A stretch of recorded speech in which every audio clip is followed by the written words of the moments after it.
Good afternoon, ladies and gentlemen. Welcome to today's doubleheader between Lenoir-Rhyne and your USC Aiken Pacers. Brent Hager here with Marcus Johnson. How you doing today, buddy? I'm doing all right. How about you? Can't complain. So, in the circle today, we're going to have Taylor Morgan for USC Aiken with her Kim Kardashian-like hair, as she refers to it, but she also looks like the girl from Wendy's. So, Wendy. That's pretty extreme comparisons there. Yeah.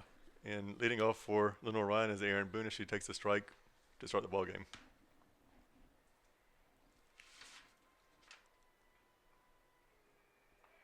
Pitch is just going to be a little bit in there. Just caught the outside corner of the plate for strike two. And the 0-2 pitch, that's going to miss outside for ball one.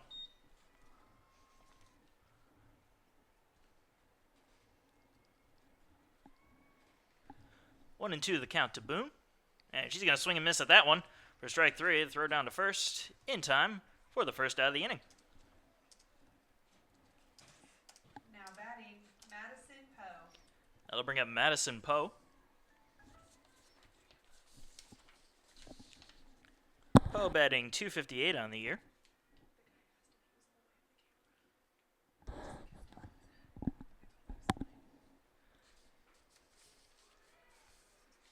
First pitch is in there for a strike.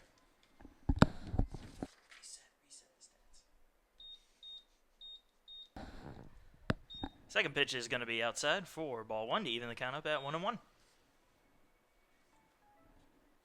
And Poe, the second baseman out of Siler City, North Carolina, Jordan Matthews High School. No idea where that is.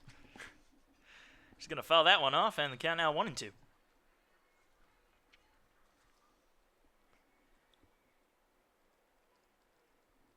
Poe once again with a .258 batting average, has 4 RBIs on the year. And the 1-2 pitch. That's going to miss. Evens the count up at 2-2. And Morgan's coming into this game after a pair of wins at Flagler. She pitched a complete game in the 4-2 win, 8-inning game at Flagler Wednesday. Grounded to second. Throw to first in time for the second out. Now batting, Sydney Landreth. But back to Morgan. She picked up the complete game win in the first game, then came in relief, pitched the last 4 innings of the second game, got the come from behind 8-7 win against Flagler. And she's pitched about 150 pitches so far this week, so we'll see how long her arc can last today. That's a lot of pitches. Pitch is just going to miss outside to Landreth, the new batter. She comes up with 2 down and nobody on. The 1-0 pitch. That'll be in there for a call strike.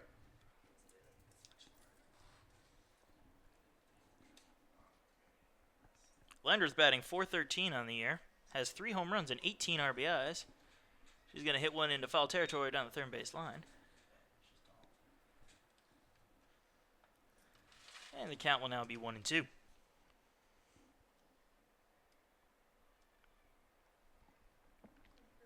Lenoir-Rhyne's always one of the top teams in the region, and this year's no exception. They come into the game at 17-3. Pacers are 16-6. Also, they're undefeated on the road at 2-0. Swing and a miss for strike three. And that'll do it for the top of the first inning. No score, no runs, no hits, no errors. Going into the bottom of the first.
And welcome back, folks. We're here in the bottom of the first inning.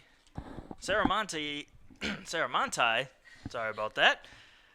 Somebody was talking about it being pronounced Monty. Sarah Monty, however, leads off for the Pacers. Yes, we're making reference to how it was pronounced at Flagler for a little bit. While her father, Mr. Mike Monty, is actually listening to him right now. So you can go ahead and apologize to Mr. Monty. Yes, I apologize as well. Want to know the count? Sarah coming off a 4 RBI game. She hit a solo home run to lead off the game against Flagler, and then she finished it with the game-winning RBI against Flagler in the 7th inning. Swing and a miss. Count now 1-2. And she has a 384 average with 3 home runs and 16 RBIs. So she got a quarter of her season's RBIs in that last game. Fouled off to stay alive.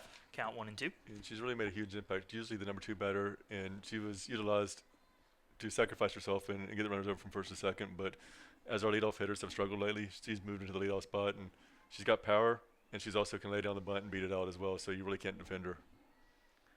Swing and a miss for strike 3, and Monty down on strikes. That's going to bring up Sydney Kate Murphy. Now batting, Sydney Kate Murphy. 260 average on the year. No home runs and 4 RBIs are what she's managed in her 18 games. The sophomore from Cincinnati, Ohio, usually has a large contingent of a family watching online if they're not here. 0-1 the count. I imagine it'd be quite a drive from Cincinnati. And you would not believe how many times her parents make that trip. I mean, it seems like every other day they're back down here. Here's the 0-1 pitch. They fouled off. Count quickly 0-2.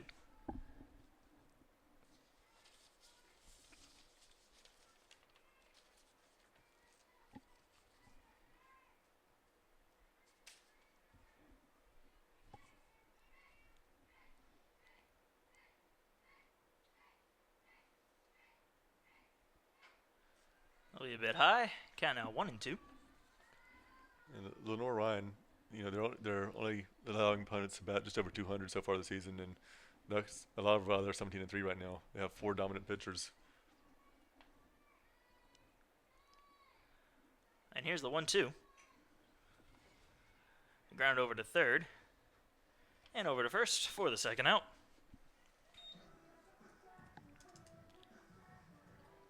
Now batting, Samantha Chubb. That'll bring up Samantha Chubb. Batting 342 on the year.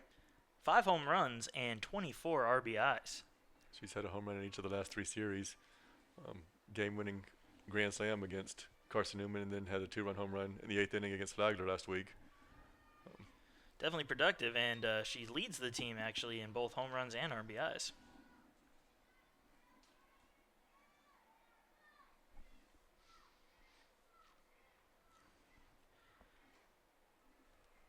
And the count quickly 2-0. And Chubb, who's in her 3rd year here, is already second on the career list in home runs with 23 and in 2+ seasons. And is among the all-time leaders in on-base percentage, slugging percentage, RBIs. I mean, just a dominant offensive player. And the 2-0 is going to be in there for strike 1. Definitely a real talent. Yes, she is, and she's going up against freshman Emily Kenley out of Charlotte, North Carolina, the left-handed hurler for Lenoir-Rhyne. Swing and a miss on the 2-1, evens up the count at 2-2.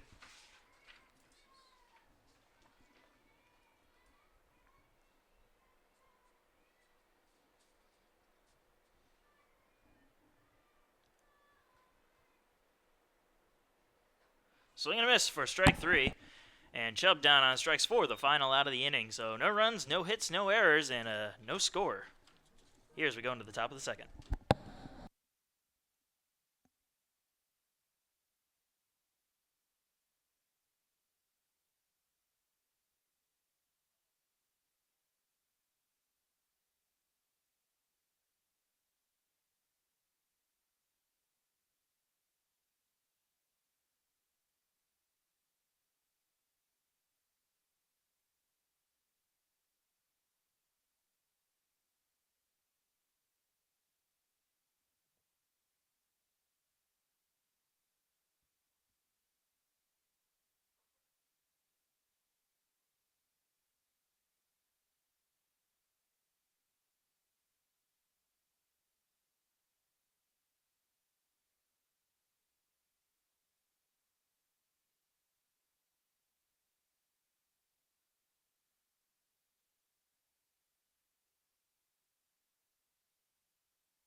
Welcome to the top of the second inning. No score here as Lenoir-Rhyne comes up to bat. Jordan Phillips leads off this half of the inning.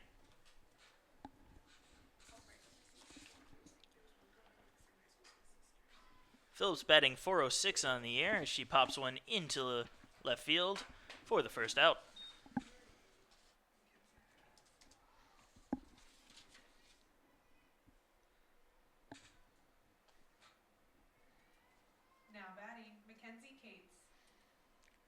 To set the lineup for USC Aiken from left to right, you have Riel Jungblatt in left. You have Sarah Montai in center, Leah Bogosian in right.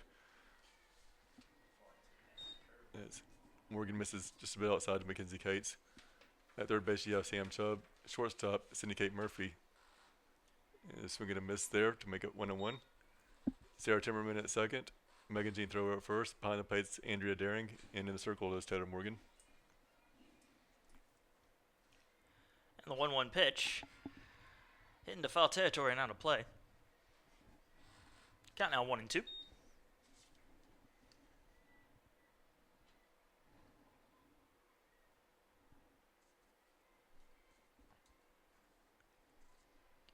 Kate's the batter right now for Lenoir-Rhyne. Batting .373 on the year as she strikes out for the second out. Average got just a little bit lower right there. A little bit lower. Now batting, Madison Carter. That'll bring up Madison Carter. Carter batting .446 on the year. No home runs, but 14 RBIs. She comes up with nobody on and 2 down. Fouls off the first pitch for strike 1. And Carter, the sophomore, 5'8" infielder from Bessemer City, North Carolina.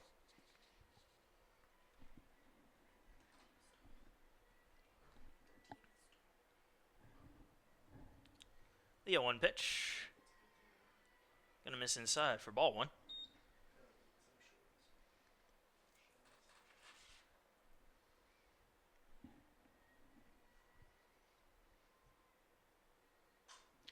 Grounded to second, knocked down, and going to be no play there.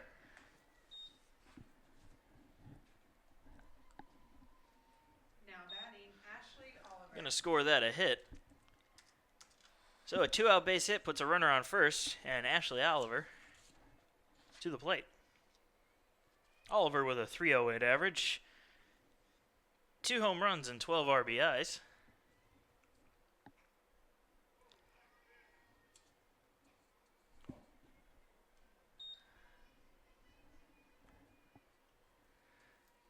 So 1-0 the count to Oliver.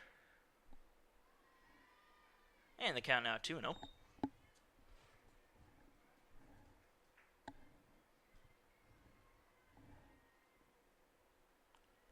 Swing and a miss for strike 1.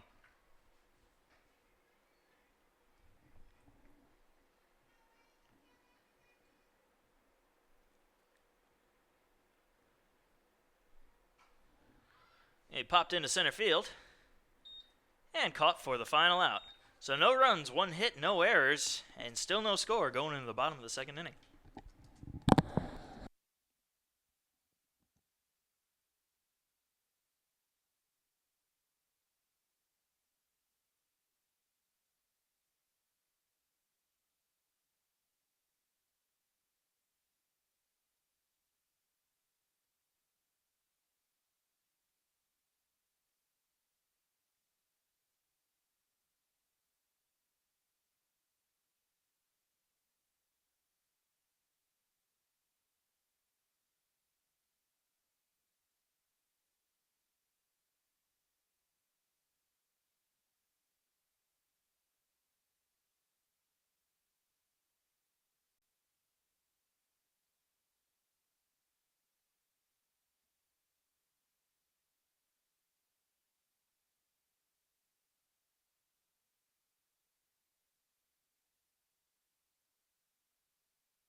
Welcome to the bottom of the second inning. No score here as Hannah Price steps up to the plate for the Pacers. Price with a 302 average, 2 home runs and 10 RBIs on the season. Been really productive so far during her collegiate career. Seen some time pitching as she chops that one back to second, though. And that'll be the first out at the bottom of the second inning. And that's going to bring up Megan Jean Thrower, who against Flagler hit her first home run of the season, has 10 on her career now. Now batting, Megan Jean 2-run home run in game one gave the team a 2-0 lead. And she started off 0 for 11 this season and has really picked it up the last couple of weeks. Edge is batting 263 right now with that 1 home run and 5 RBIs on the year. First pitch in there for strike 1.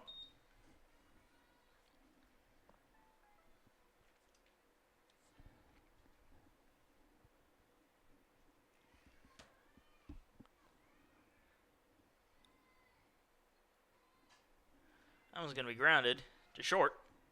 Throw to first in time for the second out.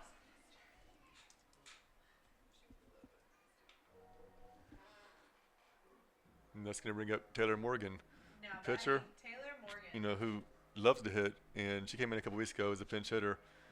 First time for her career she goes yard during a comeback and against Francis Marion. And since that point, she's been able to hit a couple times, and she's 3 for 8 on the season with 2 doubles and a home run. And the first pitch is going to be outside for ball 1. Actually, when they raise their arm, it's a strike. I didn't see him raise his arm. That's what you get for looking at papers instead of watching the game. So 0-1 the count. And that was a ball. Yeah, that was a ball. Yes, it was. There you go. The first pitch looked a little outside to me, so I'm going to argue the ump on that one. I won't disagree, but regardless, that's what they said it was. So 1-1 the count. Okay, ball 2. I'm waiting to see what the umpire did there. I've learned my lesson. You and I both, because that looked like it was more across the plate than the last pitch, but Well, the old saying goes, don't count your chickens before they hatch. I don't even have any chickens, so I can't really count those. Yeah, that's true. Pretty sure that one was outside for ball 3. But, speaking of farm animals, that I believe it's Lily Schoaf that lives on a farm in North Carolina. And, that might be, that was Lily Schoaf that lives on a farm, has a lot of goats and other animals out there. Just wait for 3 Things You Don't Know About Me feature coming up next month. Ooh, lined right back up at the pitcher there and into center field for a base hit. Man, she about knocked her head off, but great job by the pitcher to get all the way on that one. Yeah, put her glove up and managed to block it. Save herself from a hard impact there. Now batting, So the Andrea Pacers, with their own 2-out base hit, will bring up Andrea Daring with a runner on first.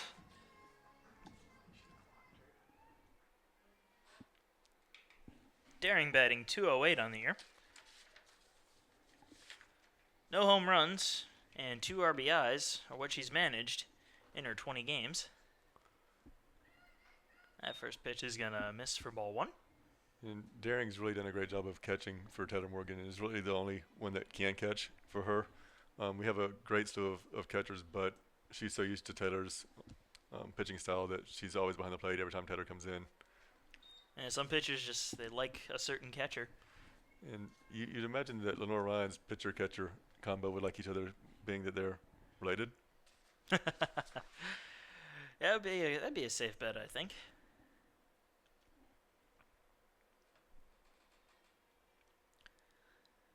They certainly know each other pretty well.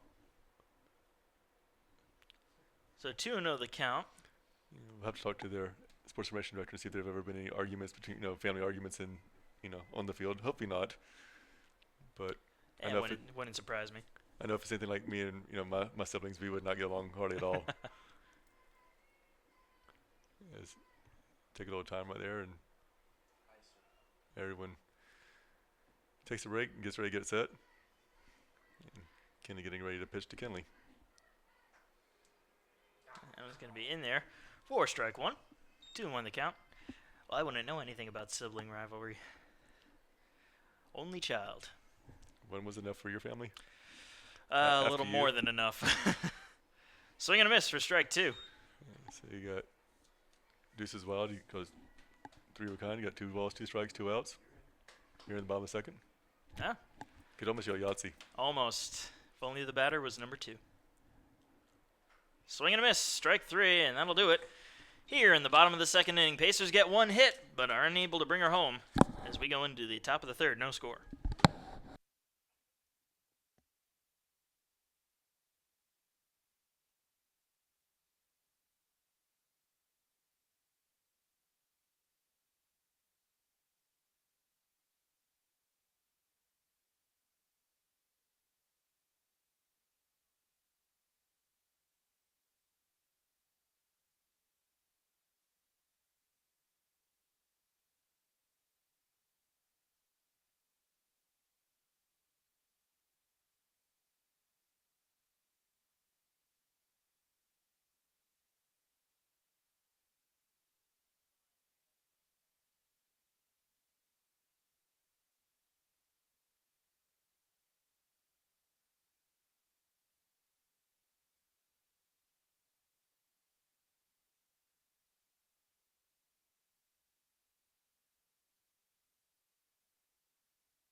And we are in the top of the third of a no-score game. Sarah Kenley comes to the plate for Lenoir-Rhyne. The older sibling between the two. She comes up with a .281 average, 3 home runs, and 15 RBIs on the year. And she's going to foul the second pitch off to even the count up at 1-1.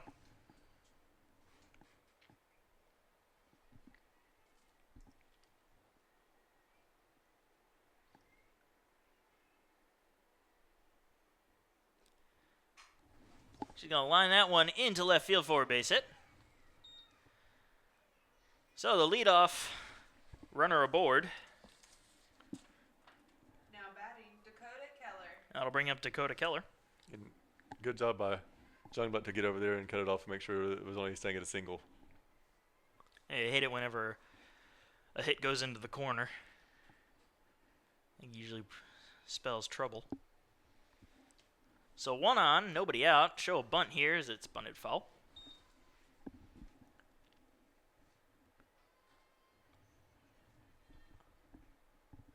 It'd be okay if she did that a couple times.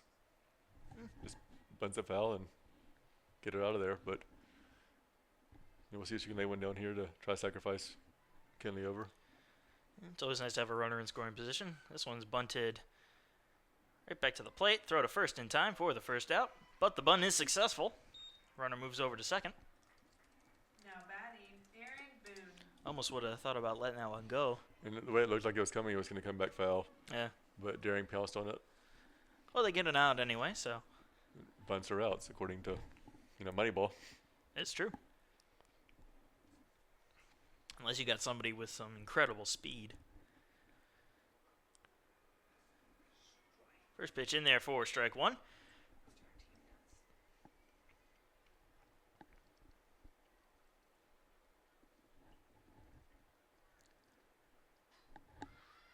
It's going to be fouled out of play. Hopefully it won't hit a car. As long as it's not mine, it's okay. That's why I made sure to park far enough away that, they'd be hard pressed to hit my car. The 0-2 pitch will also be fouled off. And for those listening that might be at the game later today or the second game, if you're coming, there's a parking lot directly behind home plate that's a little bit diagonal from where the field is. I'd park there. I would not park anywhere inside the fence or between the tennis courts and softball courts. Oh, no, that's the danger zone. That's also fouled off. Good battle between the two. I've been at this school for 5 years now, and I still don't know the parking lot names by the letters. I'm just perplexed. You've been here 5 years and still haven't graduated. Was that a low blow on me? Pretty much. There's a high hit ball to center field, straight to Montai, and they're smart enough to not to run on her. Best arm in the country. And she got it in there nice and fast. Right back. Now batting, Madison Poe. Brings up Madison Poe. Grounded out to second base her first time at bat.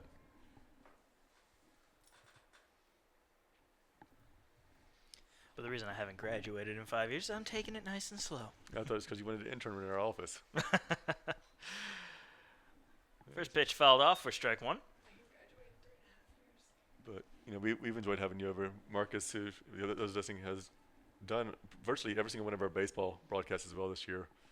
So if you like listening to him or just want to pick on him, feel free to listen to baseball most days. Softball other days. Yeah, that one in there for strike two. I welcome criticism. We won't mention the first day ditters when you called right field, left field, and left field, right field. Other than that, you've done pretty good. But you just mentioned it. That pitch fouled off. Keeps the count at 0-2. It's something that I've just learned to accept. I'm going to mess up. I don't think there's ever been a perfect broadcaster. Well, I try to be. Nowhere near it, though. Little blooper to short and caught for the final out. So Lenoir-Rhyne will leave one on and will not get any runs here as we go into the bottom of the third, still scoreless.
Welcome to the bottom of the third inning. No score still as the Pacers come up. And Sarah Timmerman to lead it off for the Pacers. And Timmerman's playing second base today. She's played a lot of different positions for USC Aiken, but playing second in the number 8 spot and swings and misses at the first pitch.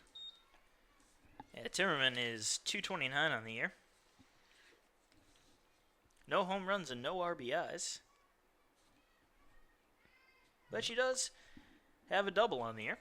So a little production there. Grounds that one to third. The throw to first in time for the first out. And that's going to bring up the redshirt sophomore Brielle Jungblatt. Now batting, Brielle Jungblatt.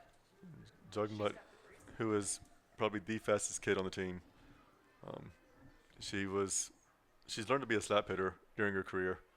As a freshman, came in and was I think 5 for 8 in her first week, and freshman of the week in the Peach Belt Conference. And usually, if it goes to the second bounce, she's on first base already. It's always nice to have somebody fast get on base. It's always nice to have anybody get on base. Yeah, but when you get speed on the bases, it becomes a little more of a threat. And the count now even at 1-1. She's batting .256 on the year. No home runs and no RBIs either. But with one swing of the bat, that could change. Not with that one, though, as that one's high and outside for ball 2. It'd be impressive because she's a slap hitter, so she just tries to put it on the ground. But she's got speed. You never can tell what can happen. And, one of the great kids, I'll brag on her all the time. She also does a lot of work for us in the sports information office. Hosts coaches' corners, senior spotlights, any type of videos, always willing to help. Swing and a miss on that one, count even at 2-2. The one thing you're noticing with her right now, she's trying to peel off and get to first base real quick and then stepping away from the pitch and they're throwing it on the outside corner. She can't reach it.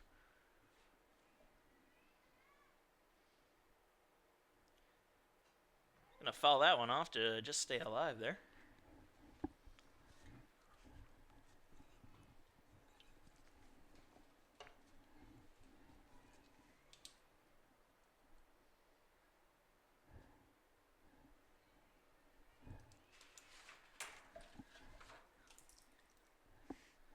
And here's the 2-2. She's going to offer at it, and she's going to miss for the second out. That's going to bring back up Montai. And she's 0 for 1 today. Now batting, Sarah Montai. And she struck out swinging to lead off the game. And before that strikeout, though, she came into the game batting .384. 3 home runs and 16 RBIs. Comes up with 2 down and nobody on. First pitch misses high for ball 1. And Montai, she doesn't strike out very often. And I think that's only about her 4th time, I believe, this season striking out. So she has a good eye for sure. And she's in the top 6 in school history for career walks. And that's going to be high for ball 2. Comes from a good background. Her dad was a standout pitcher for the Citadel. I won't say what years, but... And I'm sure he appreciates you not calling him out there for that. That one's going to be in there for a strike 1, 2-1 the count.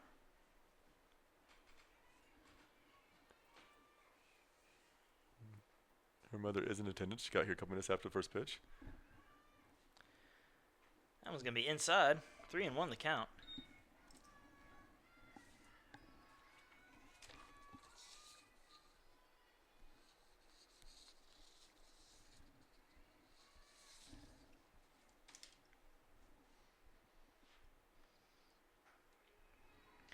And that's going to catch the corner of the plate. Count now full at 3-2.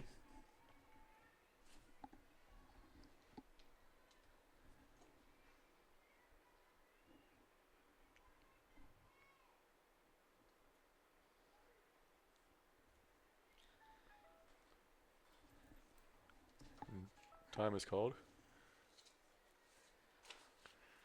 Trying to play a little psychological warfare here.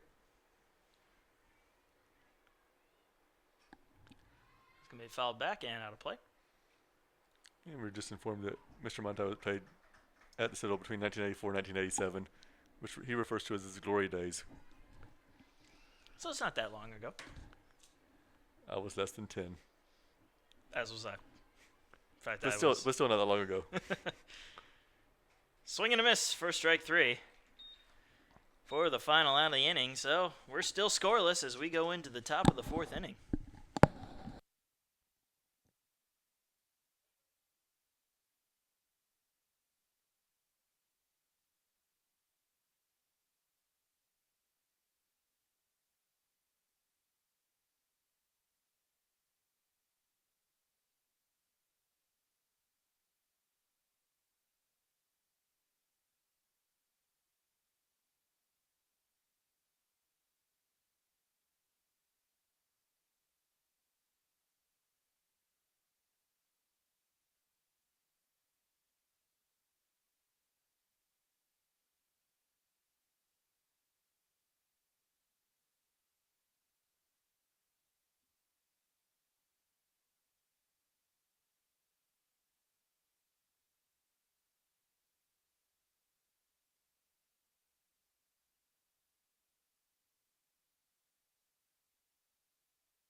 Welcome to the top of the 4th inning of a scoreless game here between USC Aiken and Lenoir-Rhyne. Cindy Landreth is leading off. Grounds that to second. Throw it over to first for the first out. 1 pitch, 1 out. Timmerman took her time on that one. Made a clean throw, but just lobbing it made me a little bit nervous. Nah, I wasn't too concerned. They were pretty close together there. Plenty of time. going to bring up Jordan Phillips. She's 0 for 1 today. Flew out to Brielle Jungblunt in left field. Fouls the first pitch back for strike one.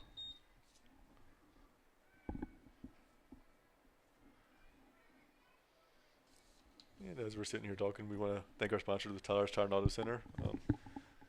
Bambi Harmon's an alum of USC Aiken, former softball player, and we thank them for all the support they give us. And we couldn't do what we do without the help of them. So if you're in town and you have car troubles at all, need to take it to the shop, take it to Tyler's Tire and Auto Center and tell them we sent you there.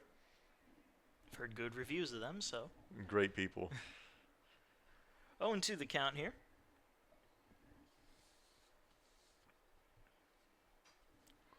And we're going to stay at that 0-2 count as that one's fouled off. Does India owe every batting thing for pitching record, basically? Pretty much. She's only started for 4 years. And the 0-2 pitch. We hit into right field and into foul territory. Bogosian dives for it and just misses. Good effort. If she was maybe 5'2" instead of 5 foot, she might have been able to get to it.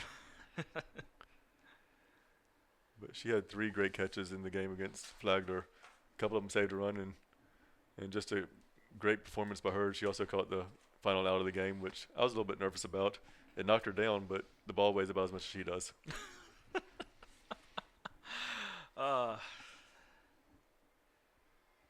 Not 1 but 2 shots on her in that one statement. It was a compliment. It was a great job by her. I mean, it took, she sacrifices herself for the betterment of the team to be able to make sure they get the win. 1-2 the count. Swings and misses that one as it goes to the backstop. And she's going to reach safely on first.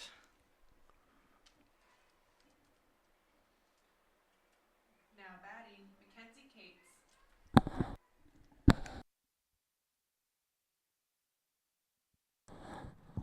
And so Morgan gets the strikeout, but not the out because of the pass ball.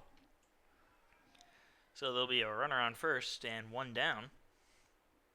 Swing and a miss for strike 1.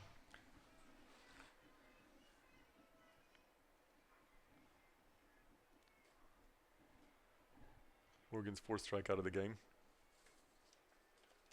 Definitely not her favorite, though. But the count is quickly 0-2 here. And she's up to 590 career strikeouts so far. Impressive number. I'm just grateful I'm not one of them. Swing and a miss for strike 3. So I can make it 591. That'll be Now 2 batting, down here Madison Carter. in the top of the 4th as Madison Carter steps to the plate. Carter ripped a single to left field in the first at bat. And that'll keep her top spot on the team in safe standing. Takes the first pitch strike there.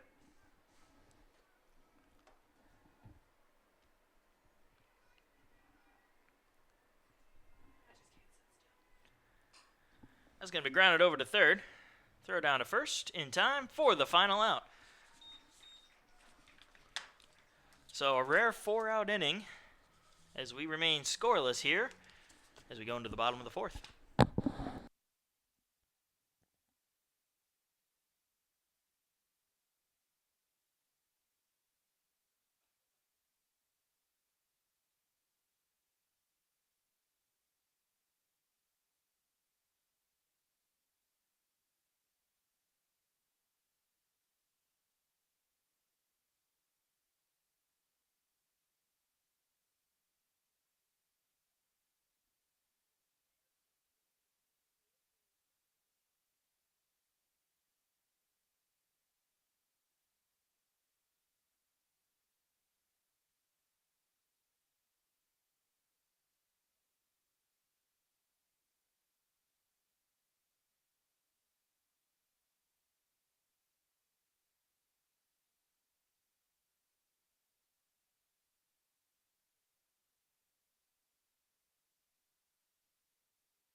And we are back here with Sydney Kate Murphy looking at ball one here in the bottom of the fourth inning.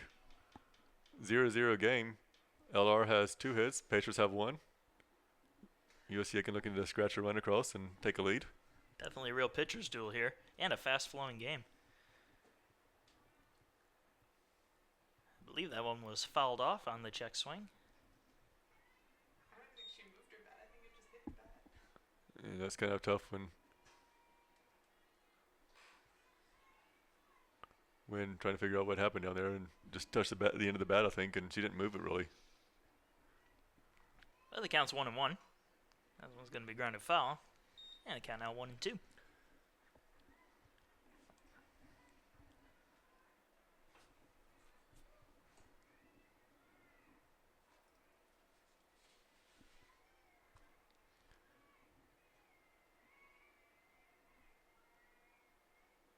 Swing and a miss for strike 3. That'll be the first out of this bottom of the fourth. That's the 6th strikeout by Kinley. Very impressive outings for both of these Now pitchers. batting, Samantha Chubb. And that's one thing you'll see is, lots of times, and especially in this region, pitchers are so good, you might only have one chance to actually score a run. So Samantha Chubb steps up, and she fouls the first pitch off and out of play. I've noticed a lot of the softball games have been low-scoring affairs. They really have been. I mean, especially with USC Aiken has a dominant pitcher in Taylor Morgan, and one of the better ones in the region, and she's able to keep other teams at bay. That one's going to be blooped into right field and caught for the second out. That's going to bring up freshman Hannah Price, who grounded out to second Now batting, in the Hannah first at bat, Price. back in the to lead off the second inning. And she comes up with 2 down and nobody on. Well, as our fellow partner, sometimes Chip Herring always says, 2-out rally can't start without 2 outs in the inning, and That's true. there's 2 outs now. 97% of the time that's the case. That was grounded to short. Thrown over to first for the final out of the inning. So a quick 1-2-3 inning keeps us at a no-score game as we go into the top of the 5th.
Welcome to the top of the 5th inning. No score still as Ashley Oliver leads off for Lenoir-Rhyne.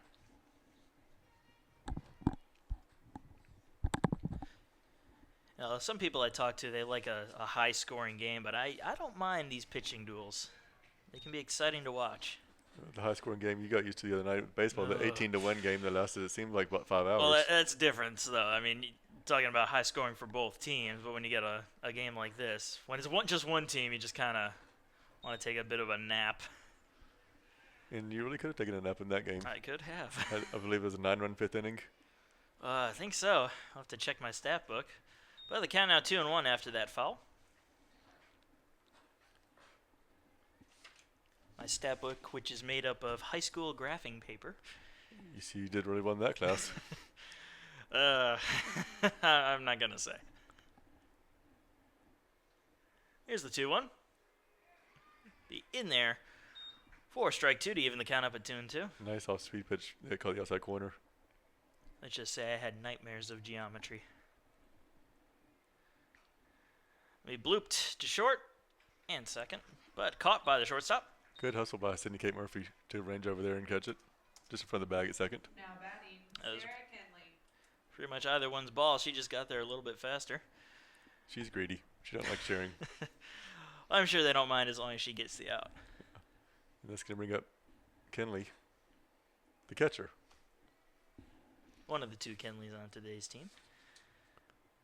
This will be Sarah. First pitch is going to catch the outside corner of the plate. Nice bit of job by Daring over there to frame that pitch. Look a little bit outside, but I'm leaning over a little bit in the press box to see a little bit clearer. And the 0-1 pitch, that's going to miss inside for ball one. Looks like there was a little bit of movement on that first pitch, though, so it might have just barely caught the corner of the plate. That one's grounded to third, knocked down. Throw over to first in time. Nice play there. And that's why you have an all-conference type performer at third base. Samantha Chubb, not just her bat, but great in the field as well. Now batting, She didn't field it cleanly, but she didn't have to. She was able to knock it down and rocket it over to first. She pounced on that thing like a tiger.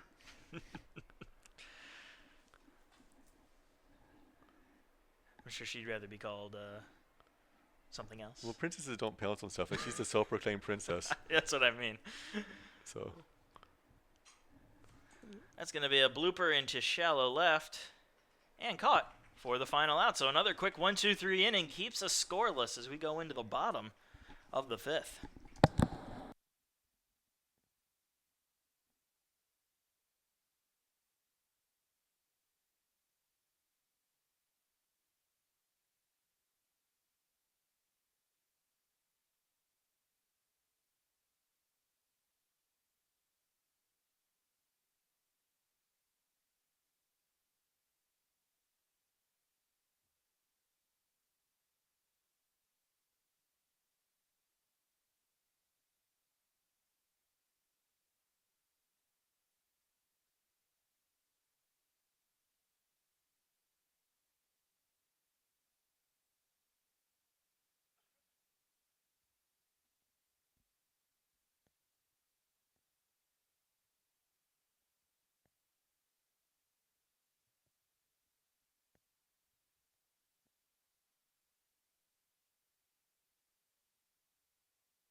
and we're back here in the bottom of the fifth inning with Megan Jean Thrower coming to the plate. She's 0 for 1 with a ground out to now short. batting, Megan Jean Thrower. And today's game has not been kind to these averages. They have not. There's time to change all that. Though there is plenty of time. As Thrower looks at a strike on the outside corner. And while we're between pitches, we'd like to thank Denny McKellar State Farm Agency. For all your insurance needs, call Denny McKellar State Farm. Here's the 0-1. That's going to miss. To even the count up at 1-1.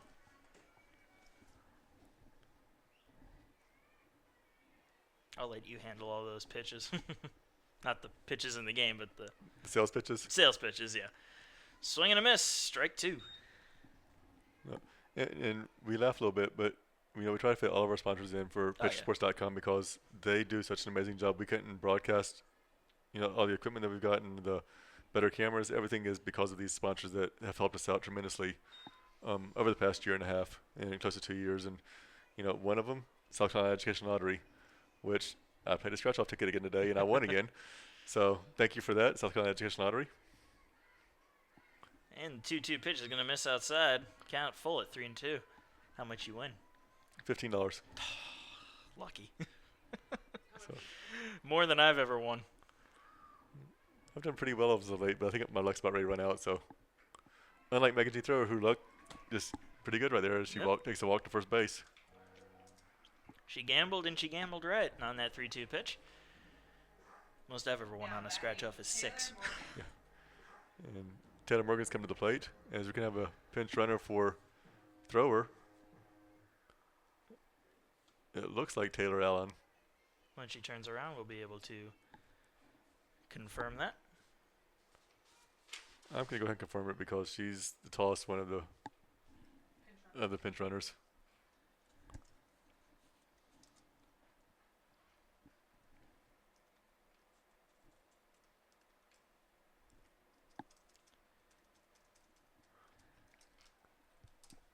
And while we're getting everything official, we'd also like to thank Quality Inn and Suites. If you're coming to town, great place to stay right next to the school, Quality Inn and Suites. They are great to us. If you're looking for a place to eat, Fats Cafe. It's the home of our Coaches Corner that we have on PatriotSports.com every Tuesday or every Wednesday and Friday. We film there once a month. Great time, great food, just outstanding atmosphere, tremendous people, great home office. When in town, make sure you eat at Fats Cafe. Ooh, that was close. Almost caught her sleeping over there at first. She managed to get back in time, though. Taylor Morgan at the plate, showing a bunt on that first pitch there. Trying to move a runner into scoring position, and 1 run at this point is worth a lot. That one bunted down to first base line, thrown over to first in time, but the bunt is successful. And now the Pacers will have a runner on second base with 1 down. And it's a 3-4 sacrifice bunt for those of you scoring at home, or for me typing into the stats, so it's official. But that's going to bring up senior catcher Andrea Daring. And Daring with an opportunity here to do some damage.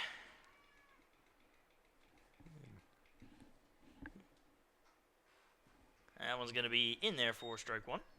And Daring, one of the most sincere student athletes. I say sincere. All of them are great as can be towards me. I don't know if it's an act or if it's genuine, but they're tremendous. And a week ago, she went in and she's like, I just wanted to bring you donuts. So we had some Dunkin' Donuts over there, and I probably shouldn't have eaten as many as I did, but it was pretty good. Donuts are always a good thing. A terrible yet wonderful thing. And it was a gift. You can't turn it down. Oh, no, of course not. Just keep telling yourself that. Tell your doctor that. My doctor the doctor says, like, Brent, you need to lose some weight. And we'll get there. 1-2 pitch, fouled back. That'll have to be redone. But this is about the time last year where Daring caught on fire and had 5 home runs in a week, and was named Peace Ball Conference Player of the Week. Had 4 going into that week and had 5 during the week. So more than doubled. Yep. Fouls that one off, and we'll keep the count at 1-2. Speaking of spring break, everyone's coming back. We saw a couple of student athletes came back, and they're burnt, not tan. If you're looking for tanning, go to Bronze Body Tanning Salon in Aiken, South Carolina on the south side. Great place to tan, great owners. Just husband and wife own the place. Swing and a miss for strike 3. And that'll be 2 down now here in the bottom of the 5th inning. And we're going to have a pinch hitter right now for USC Aiken. That's going to be Lily Schoaf. Schoaf came in as a pinch hitter in the 7th inning at Flagler, and she rattled off a hit, 2 RBIs, pulled the team within 7-6 at that point. Monty followed up with the game-winning single. But Schoaf comes into the game and pretty good hitter. Started off a little bit slow, but she's really produced as of late. And she's batting .294 on the year and has 4 RBIs.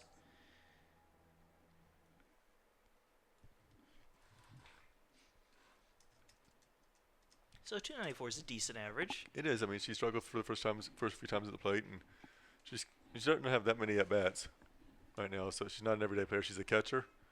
And she's only played 12 games and only had 17 at bats. But the good thing about freshmen, it's a pressure situation right now. But some of them, and it's not saying anything bad, but they're too naive. They're not to know they're not supposed to do something good, because they're just do what they did in high school. Yep. Things change as the more you go up. First pitch is going to be in there for strike 1. That's why my career ended just shy of the pros. By just shy, I mean by a lot. And my career hasn't even gotten close to that. It's okay. T-ball was good for you. Actually, I never played T-ball. I went straight into fast pitch. Yeah.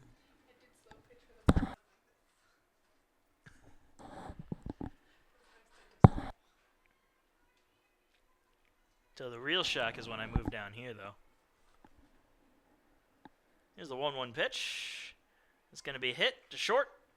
Throw over to first in time for the final out. So Pacers unable to bring in their runner from second. And we're going to still be scoreless going into the top of the sixth.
And welcome to the top of the sixth inning. Aaron Boone leads off for Lenoir-Rhyne.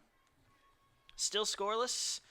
2 hits for Lenoir-Rhyne, 1 hit for USC Aiken, as that one's hit in the air into right center field. And that'll be caught for the first out. So another 1 pitch, 1 out.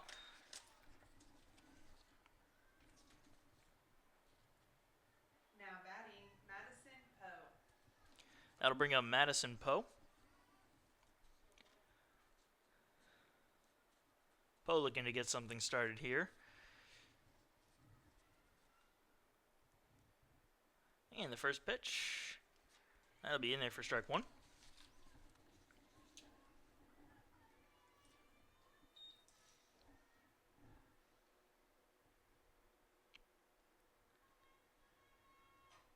Line to third and caught for the second out. Heads up play there at third base by Chubb. Now batting, Sydney Landreth. That'll bring up Sydney Landreth. She comes up with 2 down and nobody on. And she's going to ground that one to second. And that one's going to go into center field. And Landreth will have 1 on with 2 down here.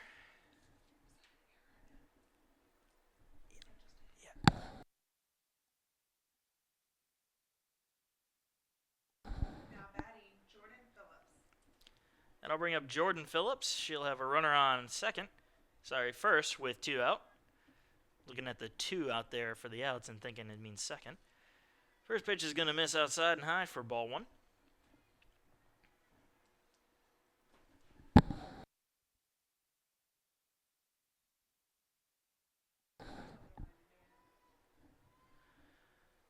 Swing and a miss. I got the things. And the count even at 1-1.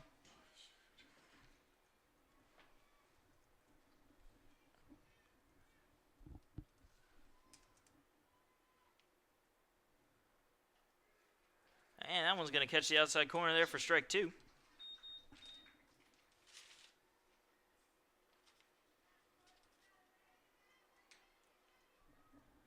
ball, 2 strikes. And the 1-2 pitch. That's just going to miss. Count even at 2-2. Clear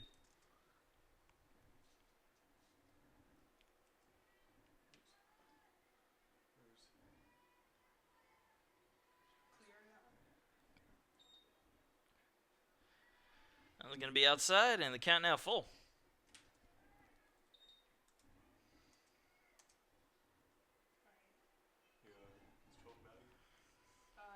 Yes. That one's in there for strike 3. And another strikeout will send us into the bottom of the 6th inning, still scoreless.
So graduated 4 years ago.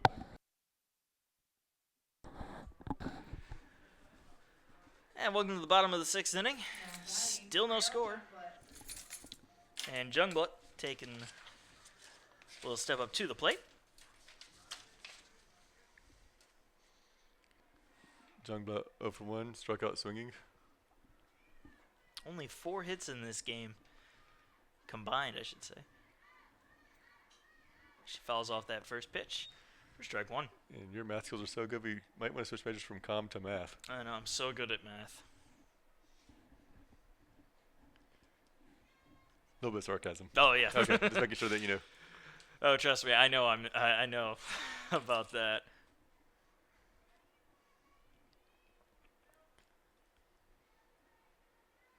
And the 0-1 swing and a miss. Strike 2. Ask me about my my math 108 final. That'll give you all the information you need to know. I don't know how you ever became a senior. It's a great question.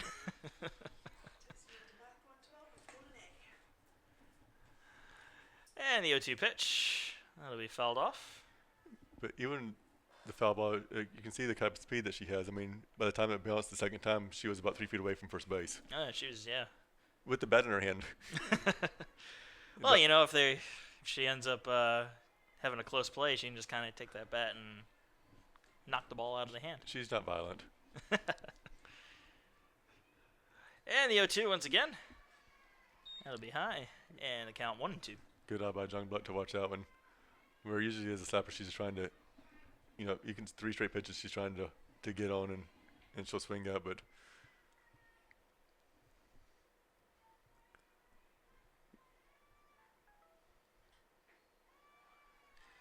That'll be inside. Count even at 2-2. You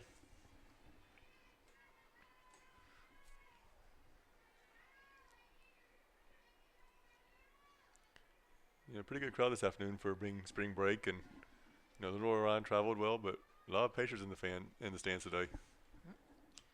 And that's fouled off. Keep the count at 2-2.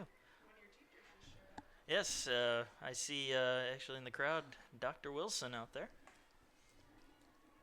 Give a little shout out to the chair of the comm department. Had a talk with her on the way back in from center field a minute ago and told her that you should maybe pass. Well, I thank you for that. And that one's going to be fouled off as well. Kind of going to stay at 2-2.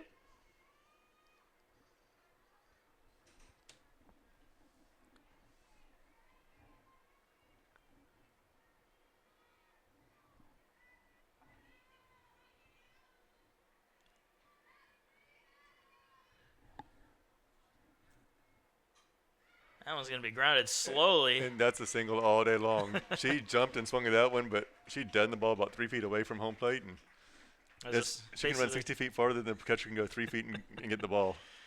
That's impressive speed there. Basically a swinging bunt. Now batting. That's the second hit of the day for the Pacers. Brings up Sarah Montai.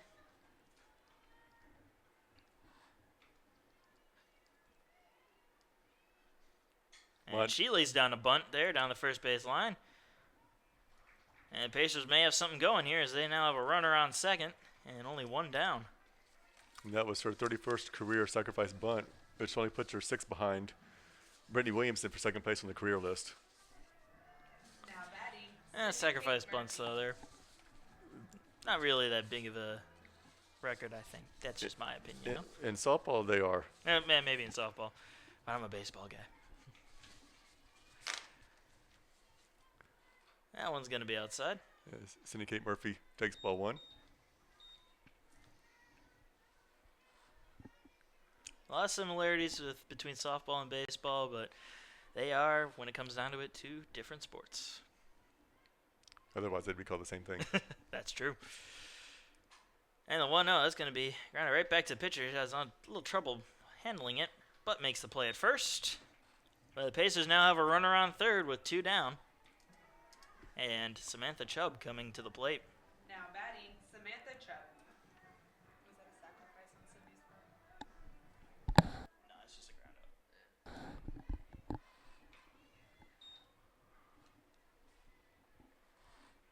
Bring up Samantha Chubb. She's 0 for 2 in the game.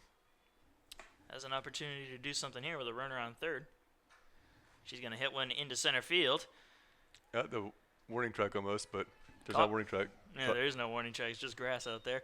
But it's caught for the final out, so the Pacers unable to capitalize on a golden opportunity will keep us at a scoreless game going into the top of the 7th.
And welcome to the top of the 7th inning. Mackenzie Cates coming to the plate to lead it off for Lenoir-Rhyne.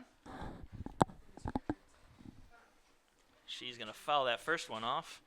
Good hustle by thrower to get over there, but she couldn't quite get over there. Just a little too far away for her. But you got to applaud the effort.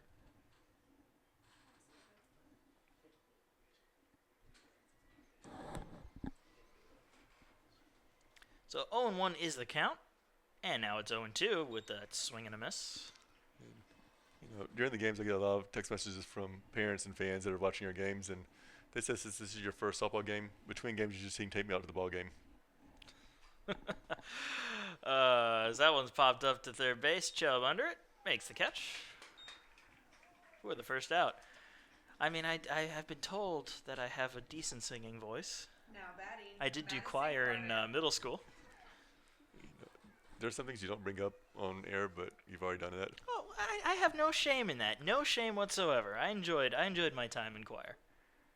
Were you a better singer than you were being able to tell the difference between left field and right field during your first baseball game for us? I can honestly say yes. Okay.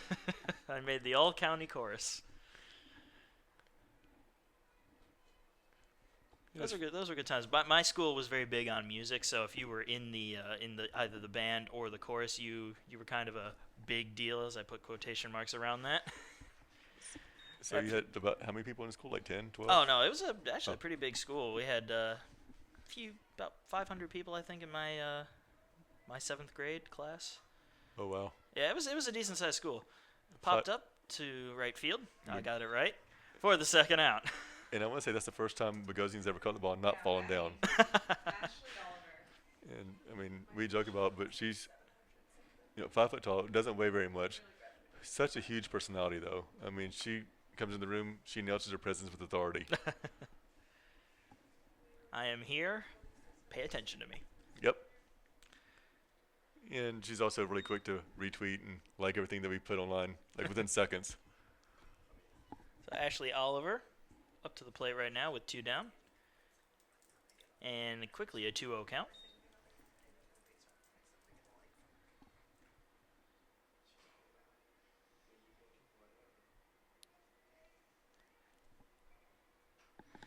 That was going to be a fly ball to short.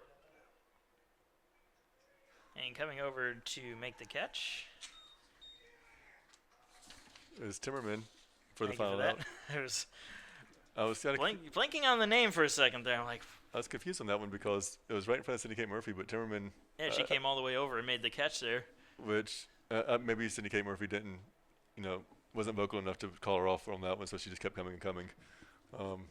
But Murphy gave her the little bit of a look at the end. Nothing vicious or anything, but like you're right next to me. You're so close you could have hugged me. But, going to the bottom of the 7th, we are still scoreless.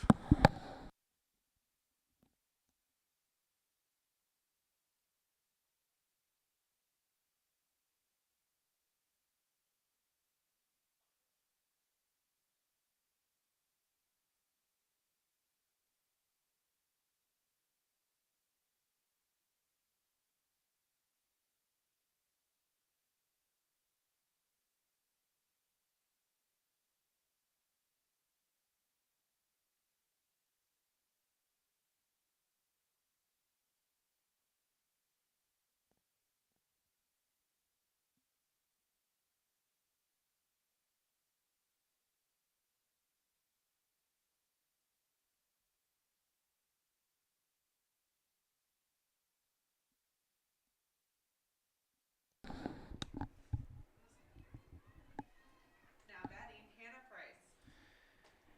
And we are in the bottom of the 7th inning. Hannah Price leads it off for the Pacers. Still no score. Pacers looking to try to get something going here, as that one's going to catch the part of the plate there on the outside corner for strike 1. You want to tell them to basically just, put the ball in play, get on base wherever you can. Or you could be like it was in Major League 3, back to the minors and tell them to go downtown.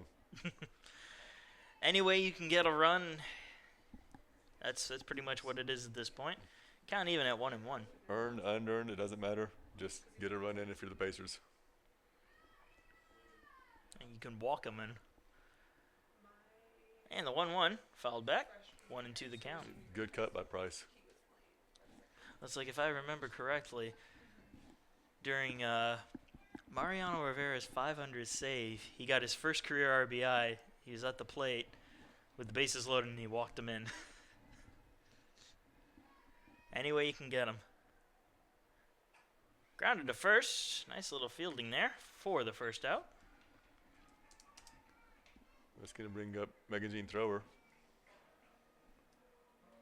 She's 0 for 1 with the walk. Megan Jean Thrower.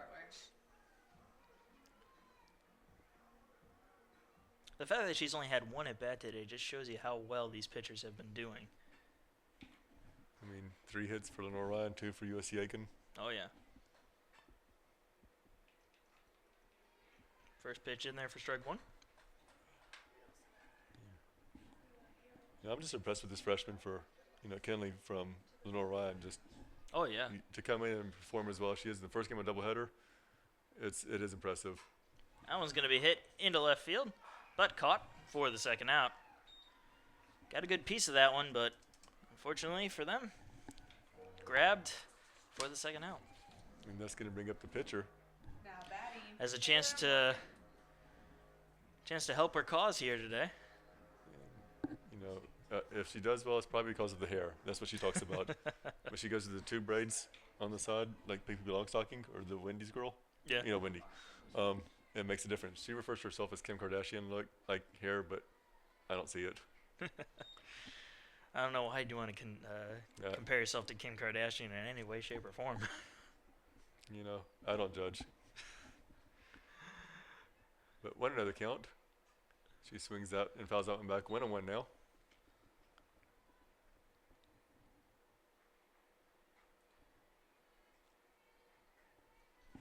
Knowing my luck, Kanye West is probably listening to this broadcast. Anybody talking smack about me? Anybody in these any university broadcasts doing that? And the count now 1-2.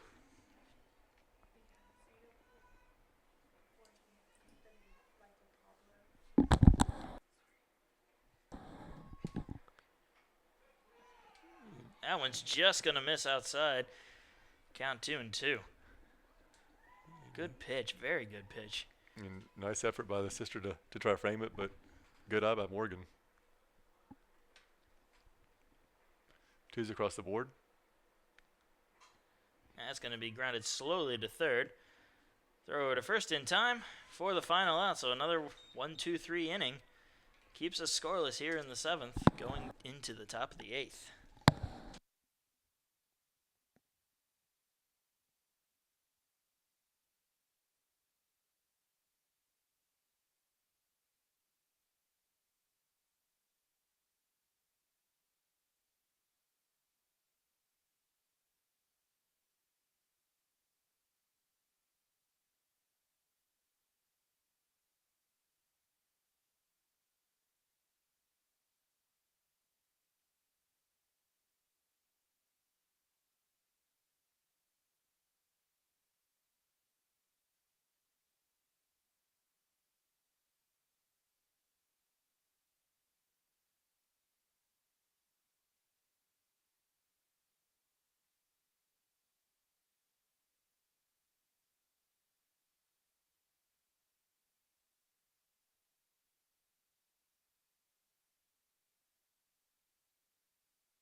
And here we are in the top of the 8th inning. Still scoreless here.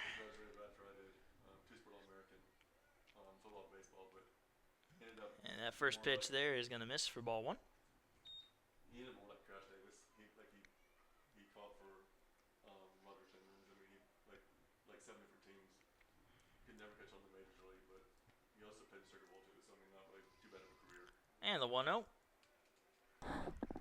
That one's going to catch part of the plate for strike 1.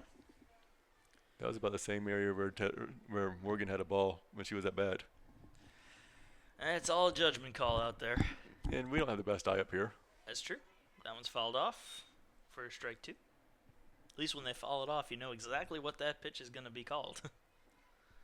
Unless you're, when I was in grad school, funny story, that we had a person that did the scoreboard, an older gentleman, and all the umpires knew him. He'd been there for years and years and years after he retired out of the military.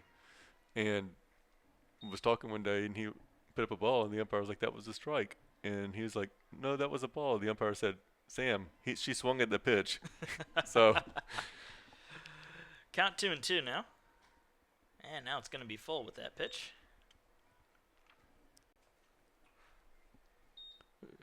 Count is 2-2. So it's not going to be full. that was a little bit quick on the trigger. Now it is.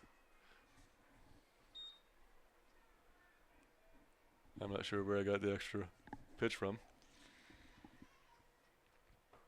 And you were talking about one guy saying it's a ball, the other guy saying it's a strike. Hitting the center field, caught for the first out. And Monty didn't even move at all. Right to her. Now batting, Dakota Keller. I mean, it's showing some laziness. You think she would have sprinted back and sprinted forward to, to showcase like it would have been a harder catch, but Well, at this point, I mean, we're in extra innings. You probably just like, let's just get this over with. we have another game to play, so Yeah. Don't exert too much energy. First pitch fouled back for strike 1. I mean that was all something like the Sandlot where she could have just stuck her glove right up and they would hit it right to her. It's a good movie. Very good movie. A lot better than the second one. Second one was okay. I'll give it that. Did you I mean, see- obviously the first one was better, but second one was okay. Did you see the third one? I did not.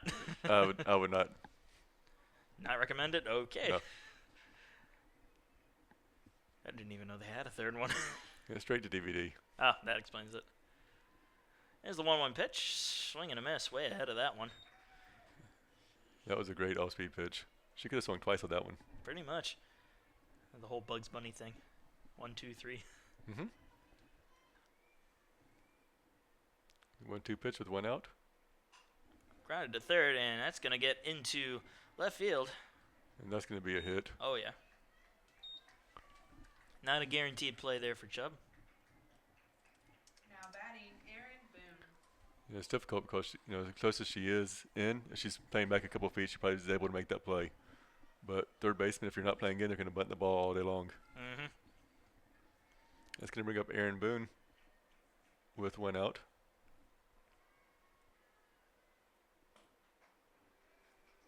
First pitch, strike.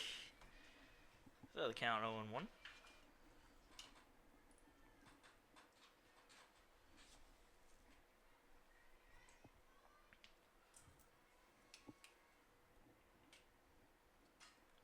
Grounded to short. Flip over to second there for one. Throw to first, not in time. But they get the lead runner. And now there's 2 away in the top of the ninth. So the fielder's choice, Now 6-4 if you're batting, scoring. Madison Poe. It'll bring up Poe. She comes up with 2 down and a runner on first.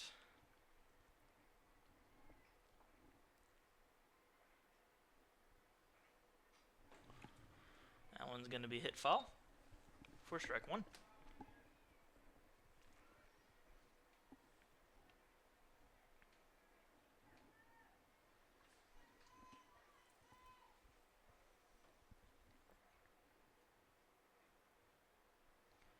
The 0-1 pitch will be fouled back as well. And the count quickly 0-2.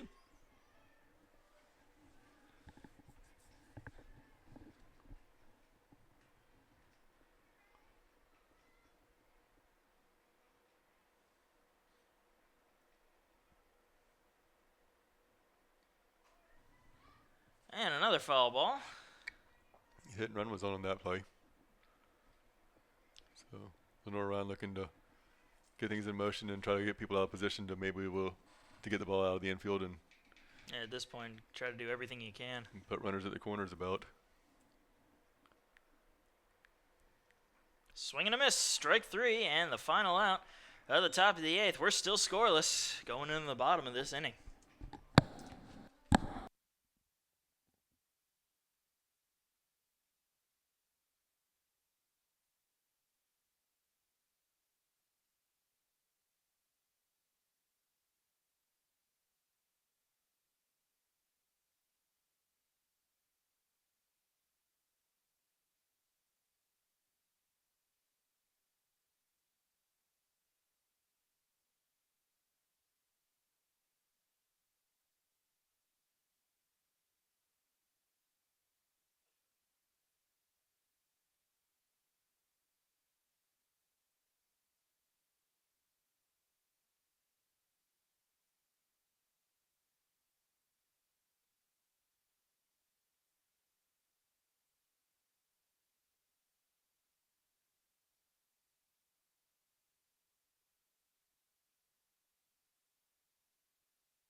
And welcome to the bottom of the 8th inning. Julianne Leduc will be batting for Andrea Daring here. We're still scoreless.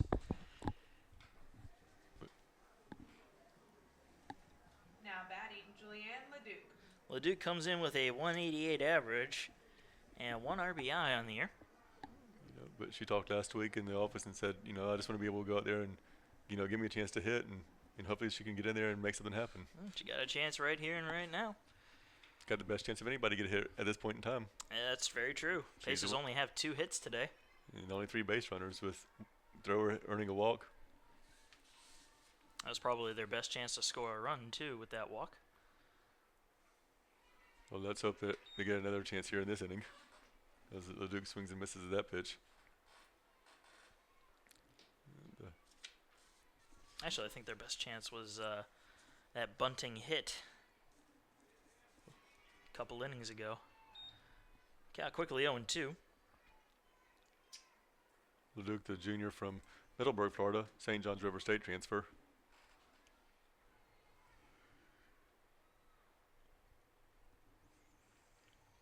And the 0-2 pitch.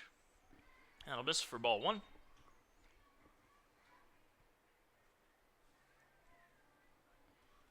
And you see athletic director Randy Warwick stepping into the stands. Always good to see him out there. Here's the 1-2. That'll be hit into center field for a base hit. So LeDuc comes in and gets that hit that she wanted. And Pacers will have 1 aboard with nobody out.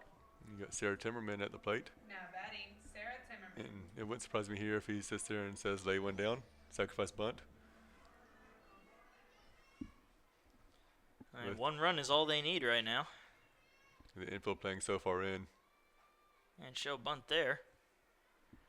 And she'll take a strike.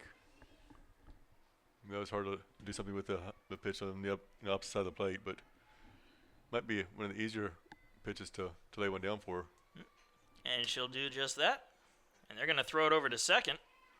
And they'll get the out. So it was 5-4. So 1 down, runner still on first.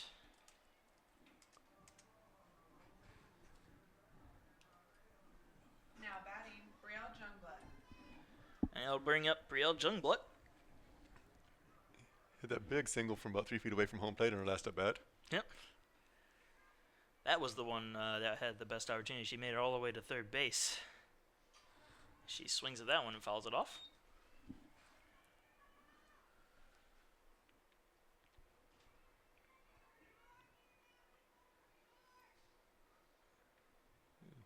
And we're gonna have a little meeting on the on the mound.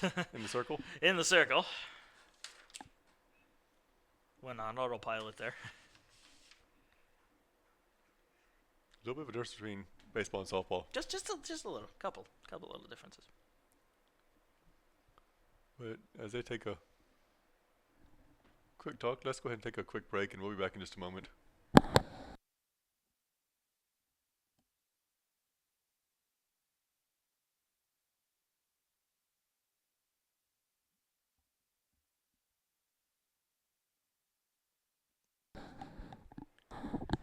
And we're back. 0-1 the count. And that one's going to be grounded foul. Look at that stop by Coach Snyder. He could almost be a goalkeeper with that finesse over there with the stop on the foot.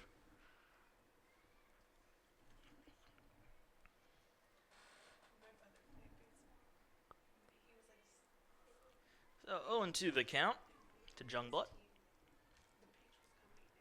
And she's going to swing at that one and miss it. And she'll go down on strikes for the second out. That's going to bring up Sarah Monti, top of the order. 0 for 3 in the game. 2 strikeouts and a ground out. Now batting, Sarah Monti. Actually, she's 0 for 2. The ground out was actually a sacrifice bunt. Her 31st of her career. And she'll swing that one and foul it off.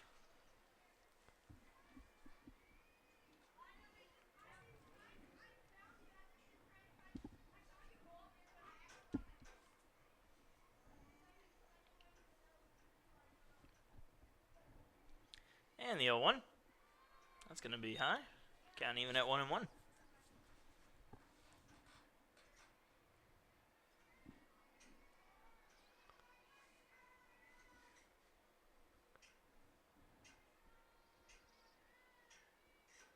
Swing and a miss. Strike 2.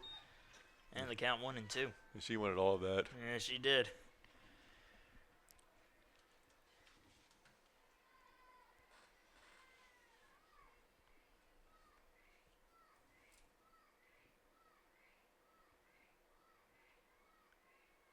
Swing and a miss, strike 3. And that'll do it for the bottom of the 8th inning. Still no score. Going into the top of the 9th.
Welcome to the top of the 9th inning. Sydney Landreth to lead it off for Lenoir-Rhyne.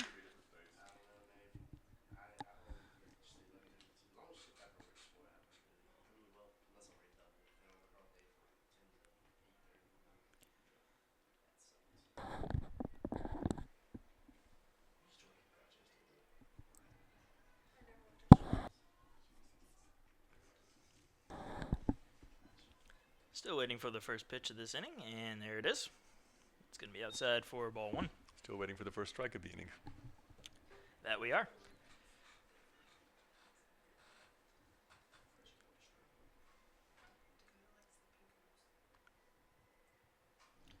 And that'll be the first strike as it's fouled off.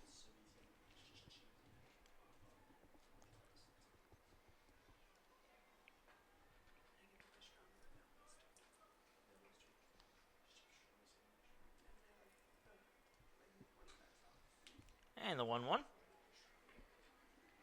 It's going to miss for ball 2. And if this is any indication of how game 2 was going to go, we might want to order some dinner in. Big of a pizza. Big old pizza. Something to eat like that. Grounded. Foul down the first base line. Oh, great effort by thrower who, once again, lands on her, on her front side, just like she tripped over first base about a week ago. Something like how Steve Lyons back in the day when he was on first base and got dirty and started checking himself and just I know what you're talking about, yeah. throw great effort by her though. He just kind of forgot where he was in that moment and just Interesting times back in the 80s.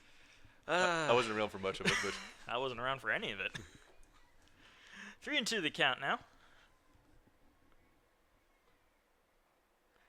Foul tip right into the glove for a strikeout.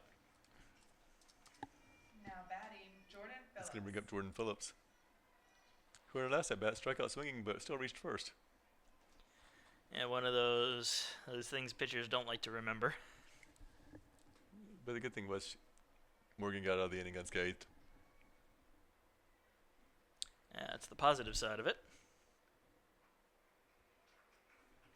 That one's going to be in there for strike 1.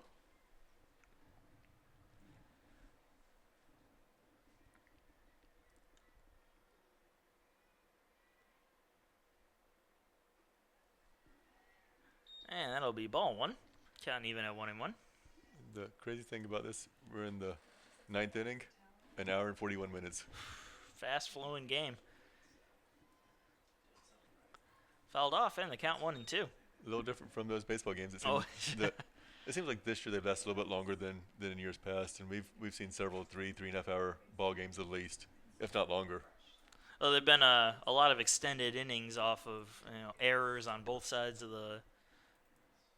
both teams, sometimes they'll commit an error and that'll just stretch an inning out, and then they'll score a bunch of runs and it'll just keep on going. The pitching changes, it takes a few minutes, it seems like. The pitching changes, yeah, those will stretch a game out.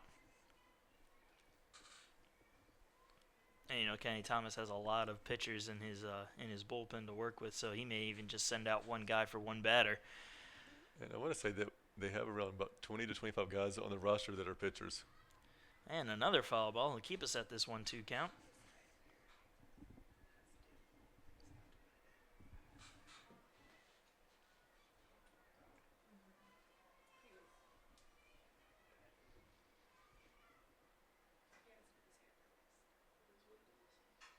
And that one's going to be grounded into left field for a base hit. So Lenoir-Rhyne has a runner on first with one down.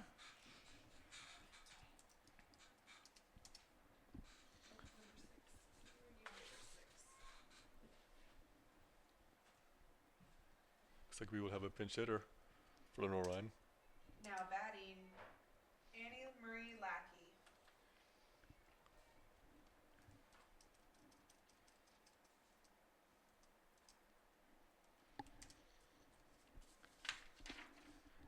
The pitch hitter for Lenoir-Rhyne is going to be Anne-Marie Lackey, 5'4" senior out of Falston, North Carolina. Lackey's batting .385 on the year. 12 games played, only one game started. No home runs and 5 RBIs in that time.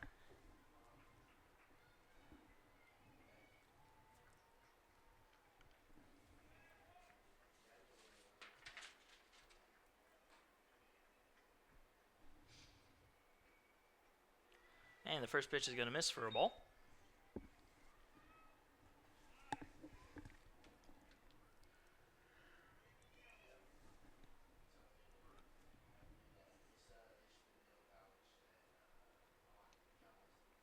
Swing and a miss on that one, count even at 1-1.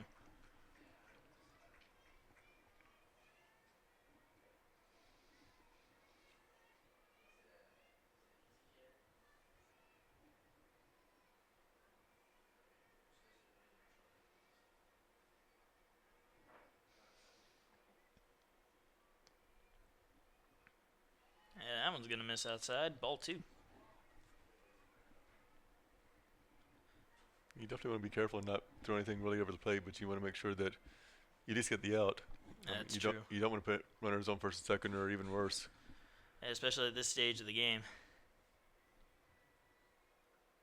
And that's going to find the inside part of the plate for strike 2. That's a gutsy pitch right there. Just took something off of that one. But it paid off in the end.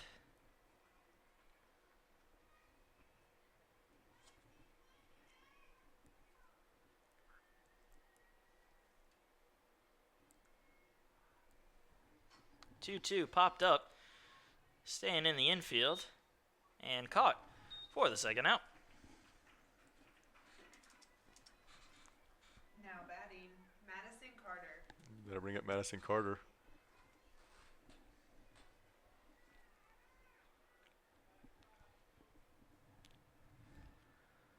So Carter comes up with 2 down and a runner on first. Still no score in this game. Top of the 9th inning. Looking to get that pitch, but just outside. It was definitely a good pitch. One that a batter would be hard-pressed to lay off of. And I'll swing and foul that one off. Being left-handed, I would have laid off of that one because it probably would have been close to hitting me. Oh, yeah, but as a righty, I would have gone for it all day. But there's also a reason why you didn't play past like high school. Yes, yes, indeed.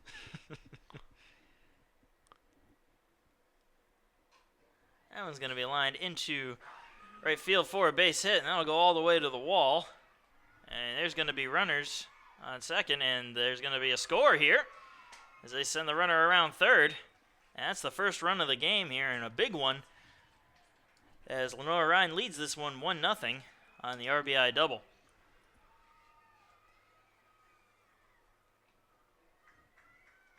Thought for a second they were going to hold her up at third, but brought her home and paid off. And at this point in the game, you pretty much had to send her. I mean, if Oliver gets out, then you'd have wasted a chance. Very true. First pitch fouled off for strike one. So a big 2-out double. You know, a tough angle for Bogosian to go try to get it at it. I mean, she was playing in a little bit on the right-handed batter. And just hit it, perfect spot for Lenoir-Rhyne to hit it to. Right past her and to the wall.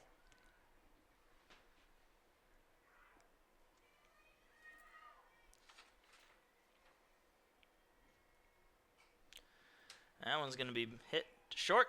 Throw over to first. What a play by Sydney Kate Murphy. Very nice.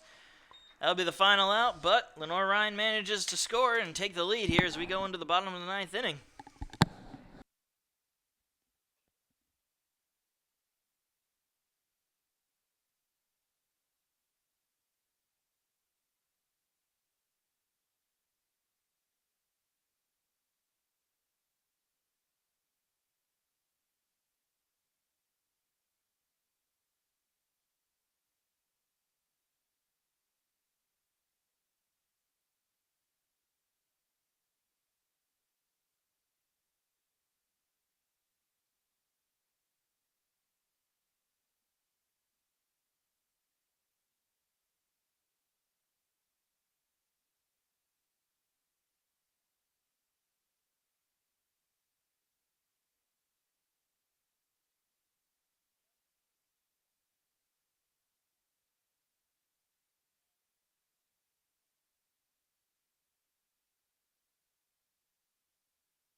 And welcome to the bottom of the ninth inning. Pacers trailing 1-0.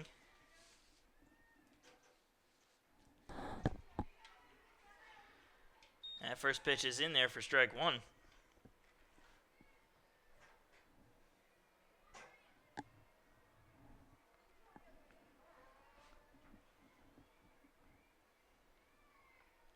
And the 0-1 pitch. Swing and a miss. Strike two.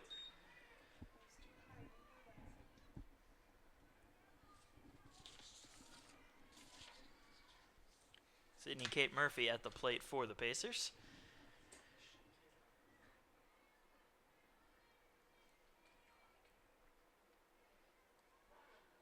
That's going to be high for ball one. Count now 1-2.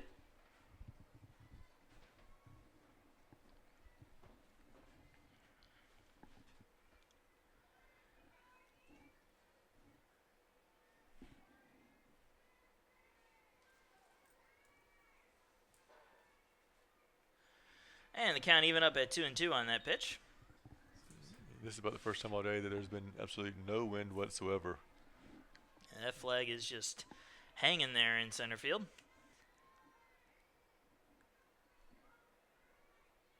And the 2-2. Swing and a miss, strike three. And that's the first out of the inning. That's going to bring up your three-hole hitter, Samantha Chubb. Samantha Chubb trying to Now batting, Samantha tie this Chubb. ball game up here. Or at least get on base and let someone try to knock her in. Either way, Pacers need a run here.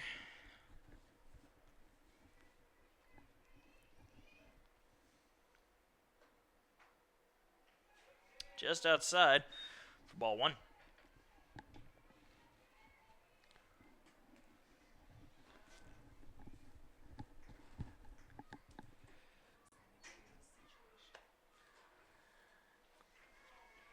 And ball two there. 2-0 the count.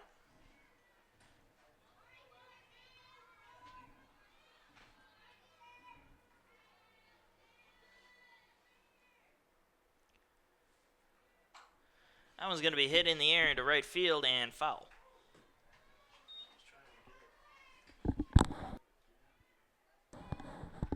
So 2-1 the count to Chubb. One away here in the bottom of the ninth inning. Pacers trail 1-0.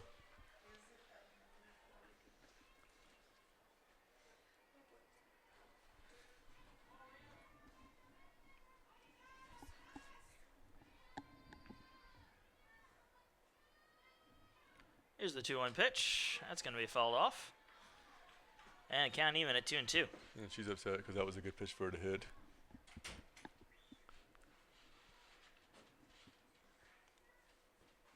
But she'll have another opportunity here on this one. Possibly an even better pitch to hit.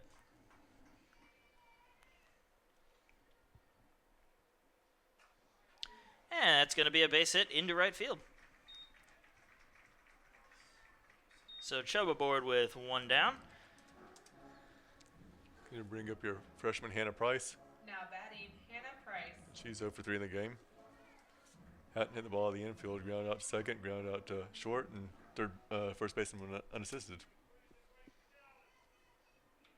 Well, she has an opportunity here with 1 on, 1 down, trailing by 1.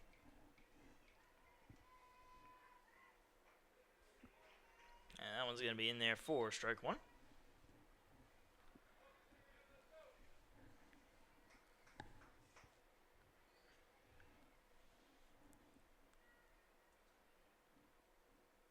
Swing and a miss on that one, strike 2. Kind of quickly 0-2.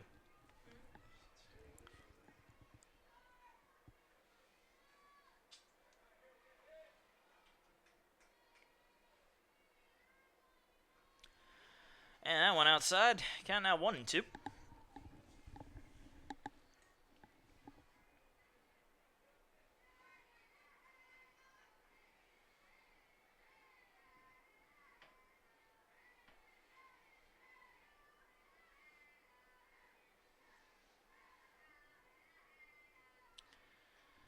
And that one fouled off, and we'll keep the count at 1-2. Great fielding by thrower in the on-deck circle to get the ball.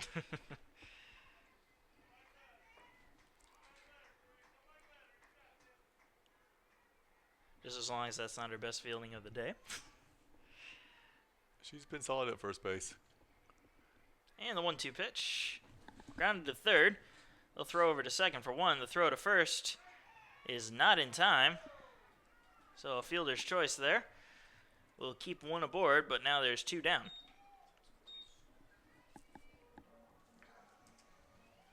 And that's going to bring up Batting, Megan Jean Thrower. And I think that we're going to have a pinch runner at first base here momentarily. It'll probably be Samantha Pica. That's the call from the coach. Pica, freshman from Grovetown, Georgia, Evans High School. So not too far away from here. Nope, she makes the drive home every day, lives off campus. It's still a little too far, I think, for commuting. I'd probably want to find a place a little bit closer. And she might soon enough. I think that, first year she's still trying to get acclimated a little bit to college life. Comes from a really close family. First pitch in there for strike 1.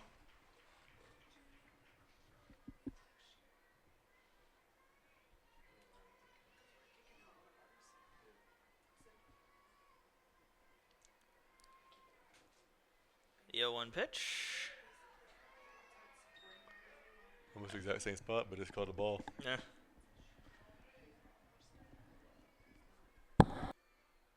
Certainly is a good pitch to throw. So the 1-1 pitch. A little high and inside there for ball 2.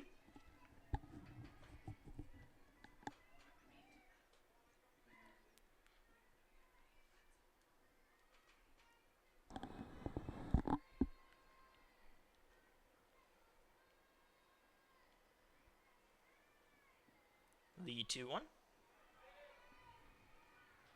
In there for strike 2. Count now even at 2-2. Once again, 2s across the board. It's 3 of a kind working on full house. Well, if a run scores, it will be a full house. Yes. You'll have 3 2s and 2 1s. And time is called.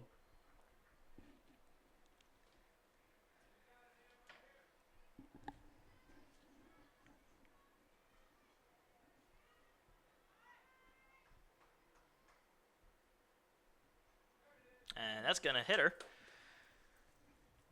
So now the Pacers will have 2 on with 2 down. It's almost Roger Dorn-esque just to take one for the team right there. Not really where you want to take one, but Yeah, right on the hand. it's going to bring up the pitcher. But we're going to have a short timeout as Lenoir-Rhyne's coach is going to talk to the pitcher. So we'll be back in just a moment with 2 outs, 2 on for the Pacers here in the bottom of the 9th as they trail 1-0.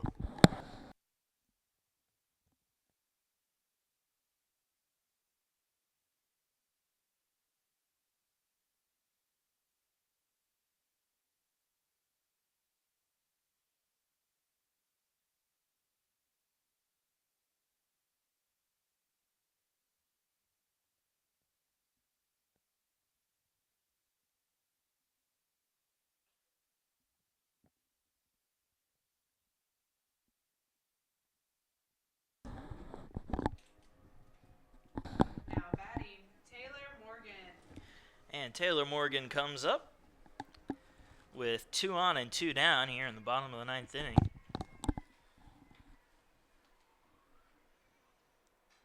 And the first pitch is going to be hit foul.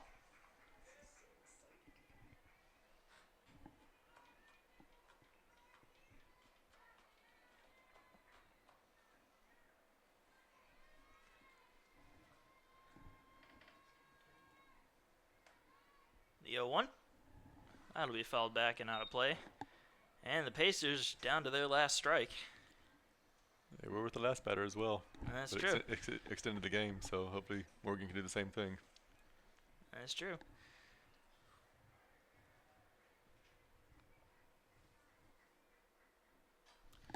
That's going to be hit into foul territory. And also out of play. Right where, Right in the chair. and if you're wondering, it was Miss Montai's chair that she was vacated from, but it caught it right in the middle of where she'd be sitting. So great catch by the Montais. So the count's still 0-2 after the foul ball. And another foul ball there. It'll keep us at 0-2.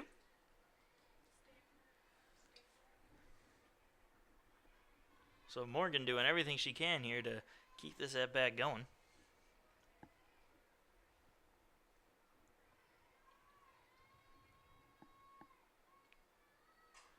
That's going to be lined. And it's, Yep, that's it's a fair ball. because the first baseman touched the ball. Yeah, So great piece of hitting by Morgan. and that'll tie up the ball game now. And I know there's a bit of a discussion real quick on what was going on, so we paused on that one. Yeah, it was a confusing moment there as it just nicked the first baseman's glove. If she wouldn't have touched it, it would have been a foul ball. It and would have been, yeah. But it landed just foul, so maybe by her tipping it, it ended up going foul, but it could have gone down the, hit the foul line and stayed fair. And now there's no pressure at all on Andrea Daring. Oh, yeah, she got the tie game. And what's interesting is Morgan, who's also the pitcher for today's game, has helped her own cause there by tying up this ball game. She's done this twice this season. That one's going to be a blooper right to third for the final out. But the Pacers tie it up here at 1 apiece. We're going into the top of the 10th by that score.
we're here in the top of the 10th inning. Tie game after a pair of runs for each, well, a single run for each of these teams in the 9th inning.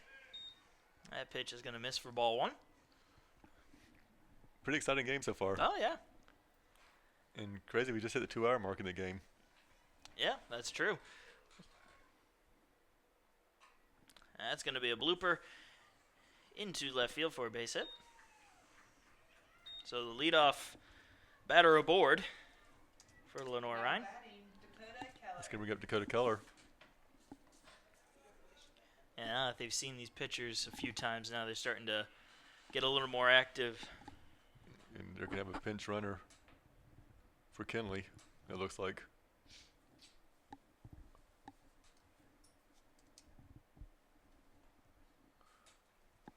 We'll try to find out who the runner is here in a minute.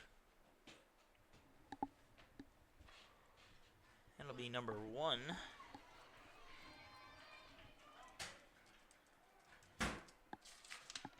Number 1 is Cassie Healy, a 5'4" freshman from Cary, North Carolina, Apex High School.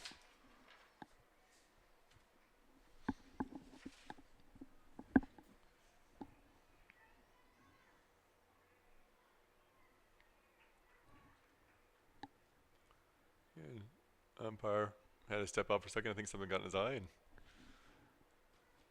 Gotta make sure you can see that strike zone. bugs flying around all this time of night. And show a bunt there. Take a strike. 0-1 the count.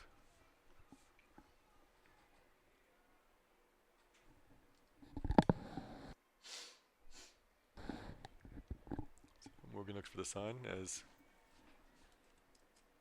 Keller steps back in. And the 0-1 pitch. Another show a bunt there, and beautiful one. Throw to first is in time, but the bunt is successful. And Lenoir-Rhyne will have a runner on second with only 1 down. And Now back batting, Aaron Boone. and as you can hear from the PA announcer, going back to the top of the order with Aaron Boone to the coming to the plate.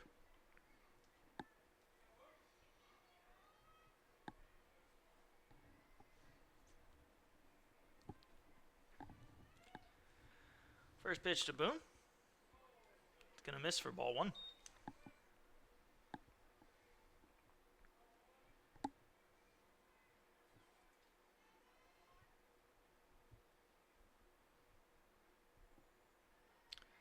Attempted to frame that pitch, but no deal as the count now 2-0.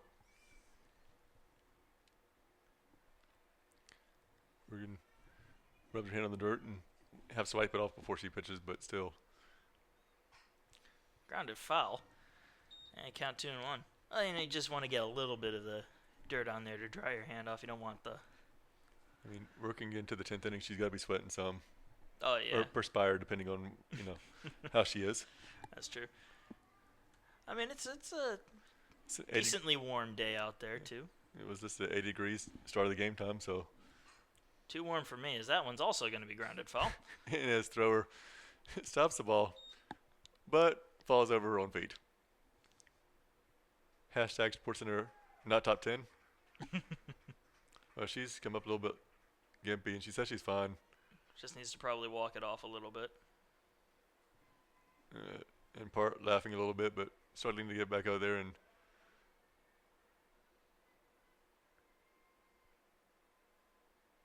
Still shaking it off, saying she's fine. I mean, she's a tough kid. She comes across and is probably one of the most sensitive student athletes I've ever been around, though. That's going to be a blooper into right field for a hit. Monta comes up throwing to third, and she throws it to third, and they're going to put runners on second and third when she couldn't get to it. Yep. After the single, they advanced on the throw. Now batting, Madison Poe. So there's runners on second and third with only 1 down, and Madison Poe at the plate. And Monta nearly got the runner at third, but when she couldn't, the throw was a little bit offline, and so the runner went to second base on the throw. And now they're threatening a lot with the number 2 person in their lineup. And that's going to be hit into center field and caught. There's Runner going to be a play the tags. plate. Throw to home is not going to be in time. Throw over to third now. That one's also going to miss. So a run's going to score, and Lenoir-Rhyne leads it 2-1, and they still have a runner on third base with 2 down.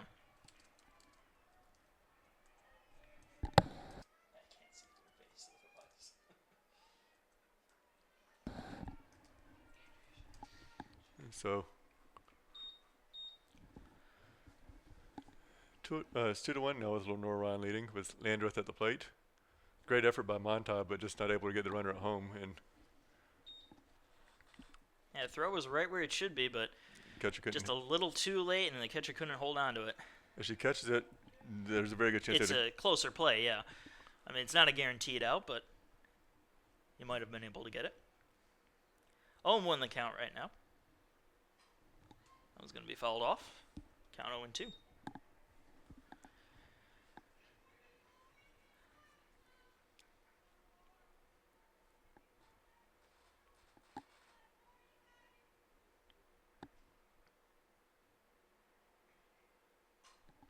That's going to be a fly ball into left field. And caught for the final out, but not before. Lenoir-Rhyne is able to retake their lead as they go into the bottom of the 10th inning, leading 2-1.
Welcome to the bottom of the 10th inning. Sarah Timmerman leads off for the Pacers as they trail 2-1 here, trying to retie this ball game up and possibly get the walk-off. You can have 8-9 win hitting at least for USC Aiken. First pitch, fouls it off.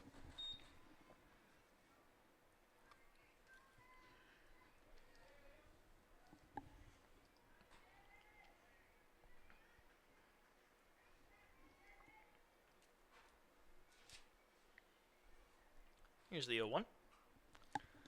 Be hitting to foul territory. And it'll hit the ground safely after a good effort there. But the count 0-2. I'm good.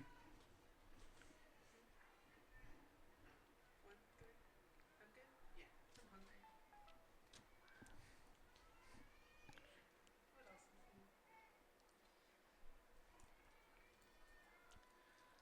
What else is new? Here's the 0-2 pitch.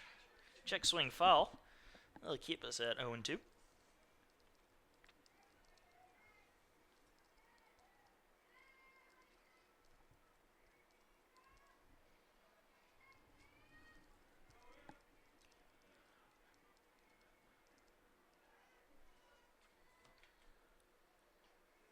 And gonna watch that one go by for strike 3 for the first out. It's going to bring up Brielle Jungblut. She's 1 for 3 with a pair of strikeouts and a bunt single, pretty much. Now, batting. Wouldn't surprise me if she tries that again here. She obviously has the speed for it. And you see the infield's playing about 45 feet out from home plate, though. And even the outfielders are not giving her much credit at all.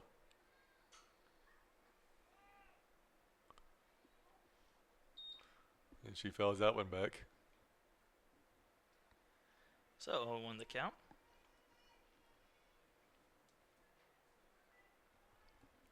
And she doesn't even have to put a lot on that. She just barely put it into the field of play, and she's got a chance to make it to first. So ball outside.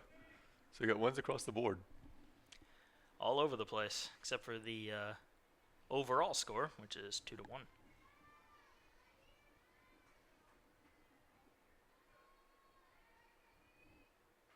Swing and a miss on that one, and the count 1-2.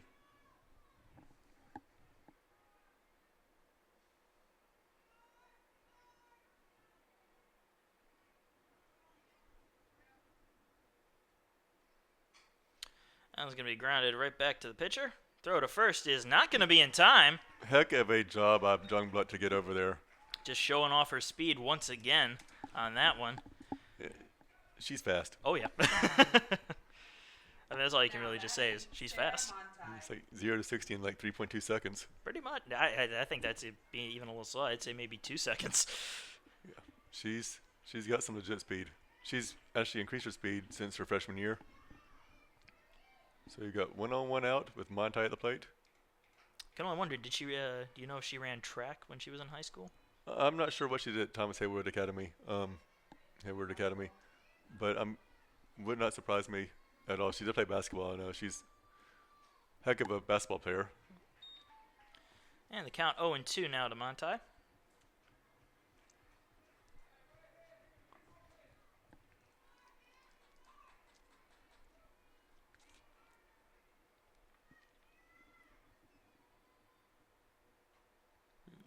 That one's outside. 1-2 the count. All I know is I would not want to challenge her to a foot race. I think she'd have you beat by a lot. Oh, yes. Not being judgmental, I'm just saying. No, I'm not very fast at running. That was going to be fouled off. And the count will stay at 1-2. Swimming, on the other hand.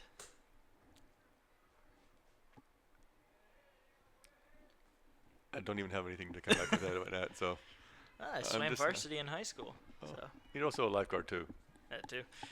Got to be able to swim fast to do that. 1-2 the count. That's going to be grounded slowly down the third base line.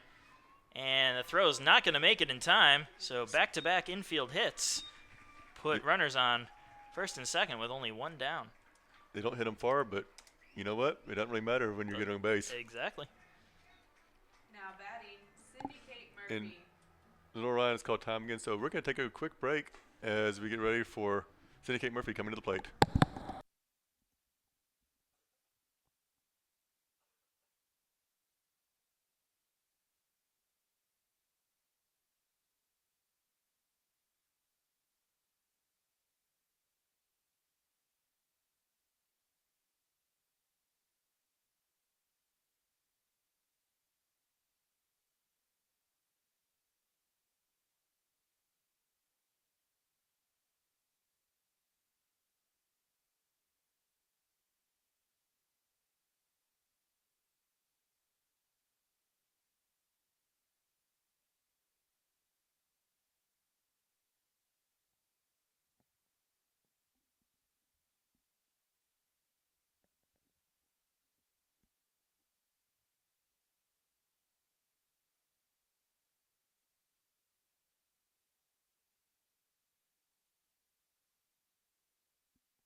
And we're back after that quick meeting. Murphy takes the ball high. After that nice little intro music from her, which is from Dropkick Murphys, the band, and also from one of my favorite movies, The Departed. I just remember that from football season commercials. A couple of seasons ago, they used that song a lot. Count even at 1-1.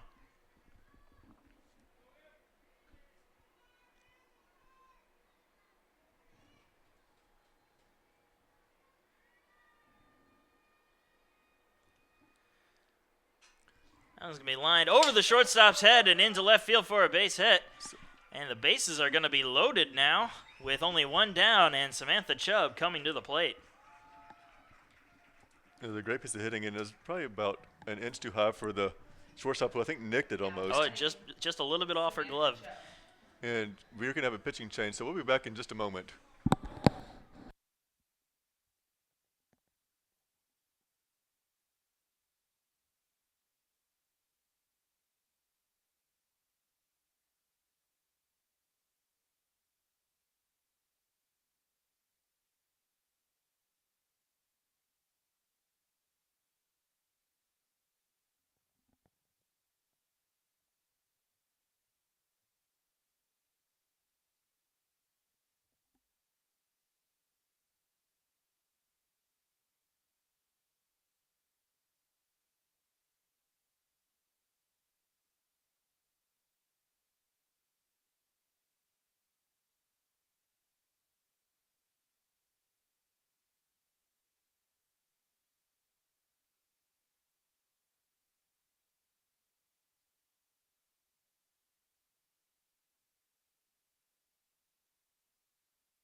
And welcome back.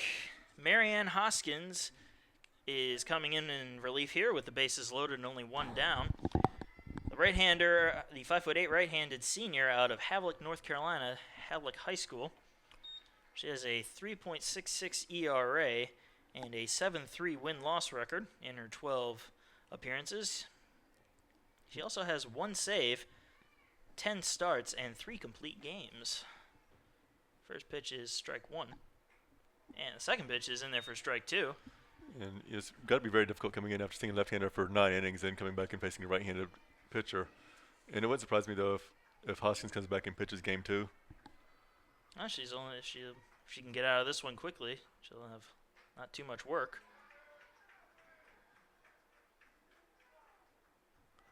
Check swing and the appeal will confirm that, and the count 1-2.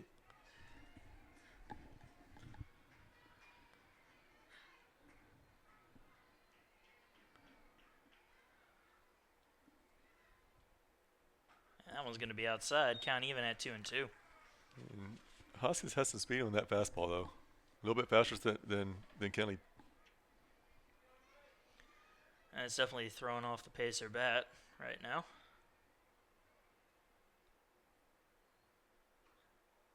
Just inside, and the count full. So a good piece of work by Chubb to work the count full after being behind 0-2. Yep. Patience at the plate. Patience is a virtue. It's one I don't have. Same here.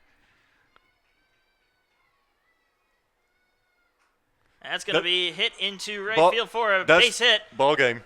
To the wall. In comes the second run, and that'll do it. Great piece of hitting by Samantha Chubb.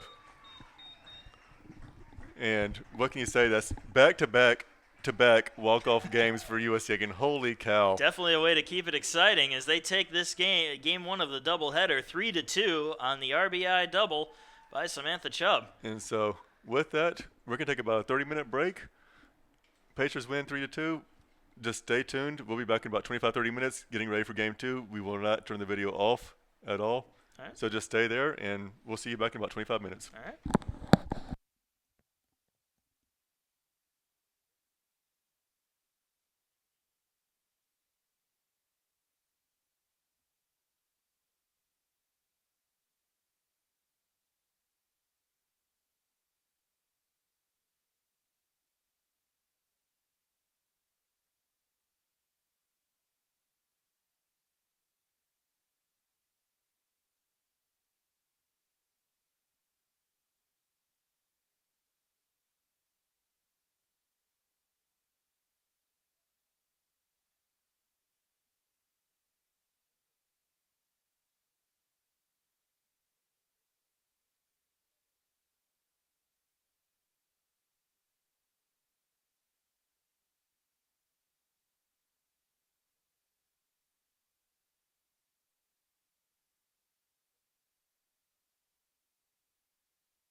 we are back here for Game 2 as USC Aiken took a 3-2 10-inning win in the opener, thanks to Samantha Chubb's double in the right center field wall. But 25 minutes later, we're back in action now with Lenoir-Rhyne and Aaron Boone leading off against Chandler Terrapin. Almost feels like we haven't left. I don't think we really have left, and that was a call strike to start the game. A little bit of delay on the umpire on this, so it's going to be a little bit tougher for us to be able to get the calls. Not with that one, as that one's way outside.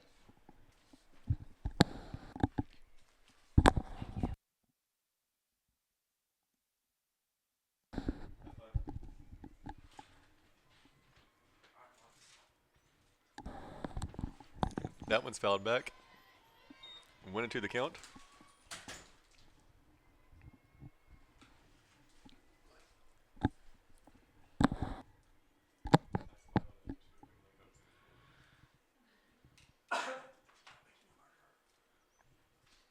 Here's the 1-2 pitch. It's going to be grounded into left field for a base hit. We didn't see one of those for a while in the first game. Yeah, it took a while before that first hit to come in, but first batter is the first one on.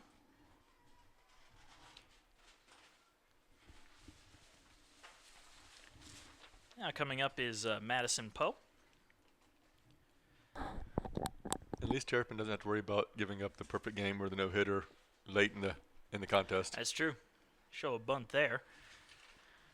A pull back and the count 1-0.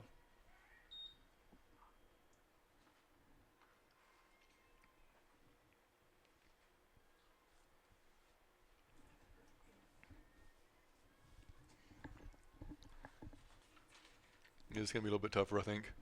They're obviously going to be a little bit tired. So we'll see what happens. And she offered that one.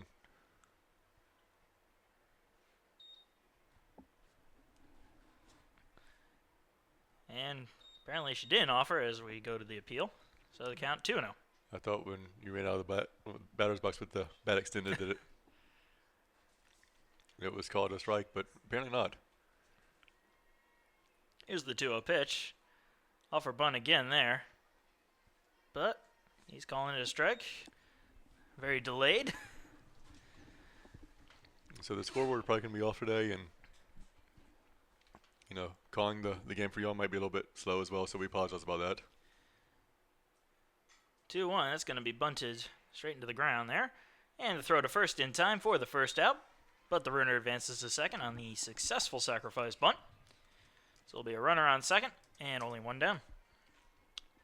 Sydney Landreth now stepping to the plate. Sydney Landreth.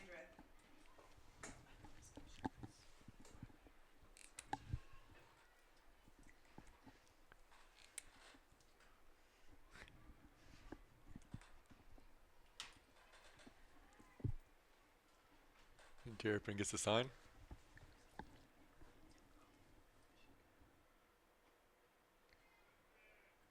And that pitch is going to miss for a ball.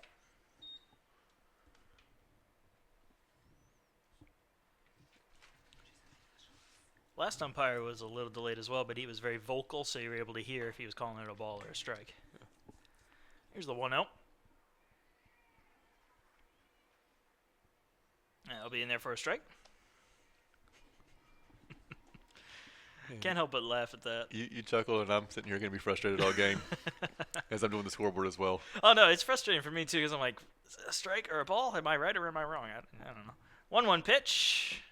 I'm pretty sure that one was a ball. 50-50 shot, we might as well go ahead and do it. It's like playing the South Carolina Education Lottery. Oh, perfect. Absolutely perfect. A shameless plug for our and they do a lot for USC Aiken, so we greatly appreciate everything they do. I mean, it is called the Education Lottery. It is, so. 2-1's going to be fouled off. As Joe Kacharski, our PA announcer for just about every sport, comes and says, when you play the South Carolina Education Lottery, when you play the lottery, you don't really take a chance, but you're also giving a chance. More times than not, I give a chance to someone else because I don't win. Except I'm on a roll lately. You're on a roll, and I've just been on a cold spell for, let's see, how old am I? 22? So 4 years. But, if you're going to play the lottery, play it wisely. Swing and a miss. Strike 3. And Landreth will be down on strikes for the second out. Yes, definitely play wisely. You don't want to lose all your money. And it's something you should be able to do for a little bit of fun. But if you have a problem, there are places to go there and get help for that. And we definitely Oh, don't yeah. encourage gambling. Oh, no, definitely not. So with 2 down and a runner on second, there's going to be a base hit into center field. And they're going to wave the runner around third. The throw comes home, and that's going to be in time for the out. That was one heck of a throw by Montai. Excellent job there. And a great job to apply the tag on, just basically had to do a 360 to get that tag applied. And she did the job. Umpire tripped over her, but got the call. So that's the final out of the inning, and we're going into the bottom of the first, thanks to the tag out with no score.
And welcome to the bottom of the first, folks. Now batting, Sarah Monta. Sarah Montai to lead off this game for the Pacers.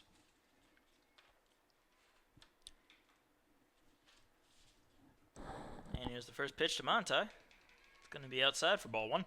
And how many times, though, do you see someone who makes a great play in the field come up to bat and do something spectacular there as well? Oh, they're riding that high that they get for, I made a great play. Let's add to it. But it's hard to make a great play when you're getting walked, which, she's halfway there right now. Yep, 2-0 the count.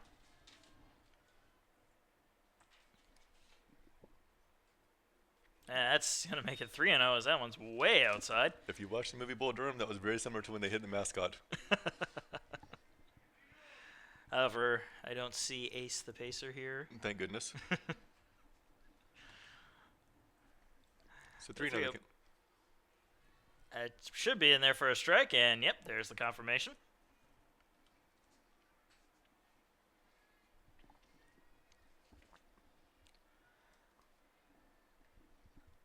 And the 3-1. And Montai will walk there on 5 pitches. So the Pacers have their leadoff batter aboard.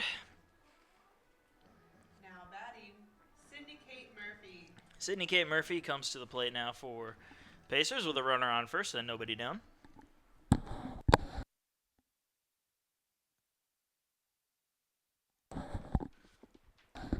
And show a bunt here as that's bunted. Grab by third, throw over to first in time, but the sacrifice is successful.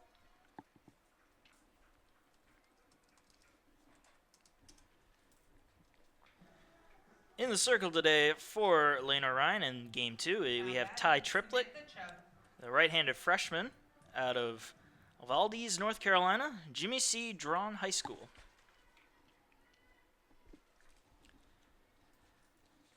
And she's facing off against Samantha Chubb here with 1 down and a runner on second.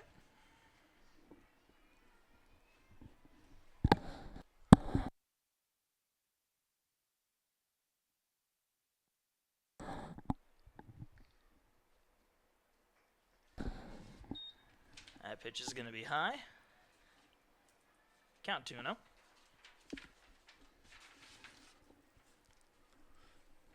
With that walk, Montai now has 55 for her career, which puts her into a tie for 4th place on the career list.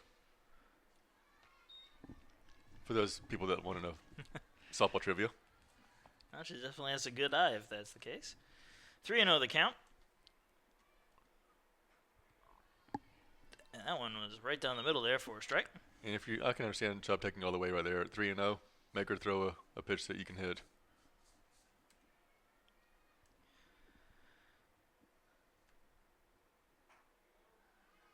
That one's going to be outside, and Chubb will take a walk on down to first.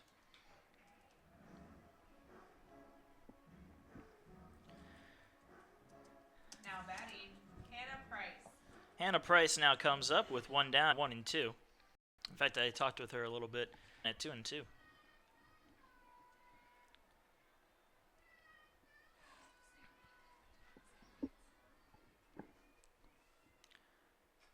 That one's going to be fouled out of play as well.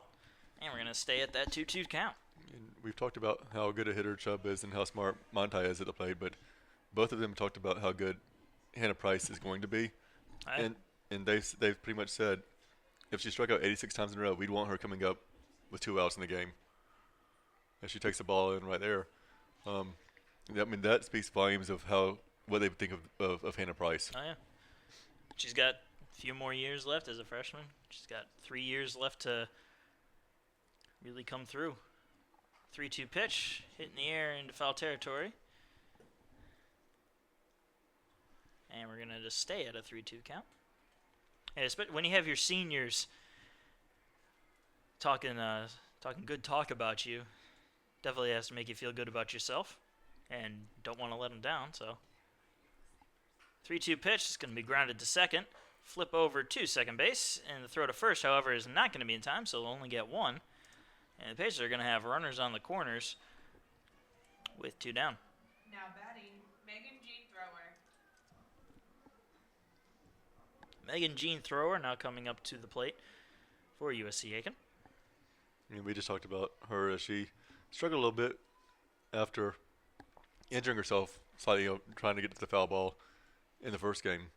But she stayed in there, fought through the discomfort, and she's here for game 2 with an opportunity to put the Pacers on the board early. Took a first pitch in there for a strike.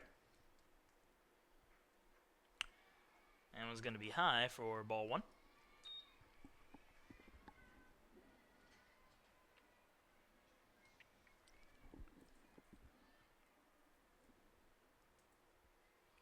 Swing and a miss on that one. Count now 1-2.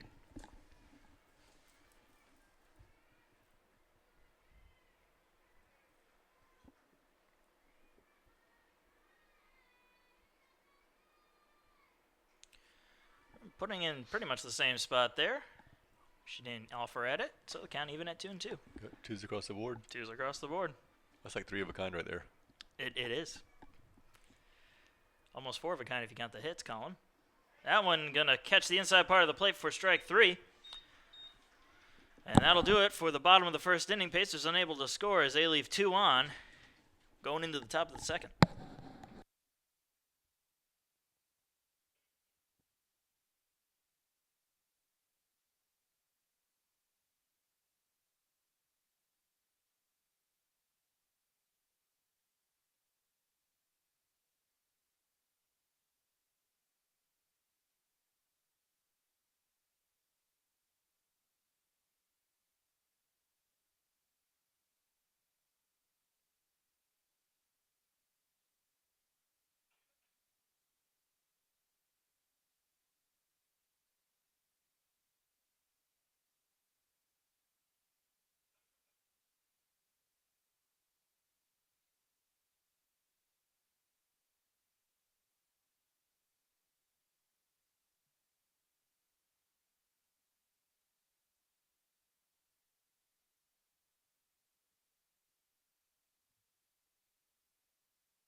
Madison Carter leads off the top of the second inning for Lenoir-Rhyne.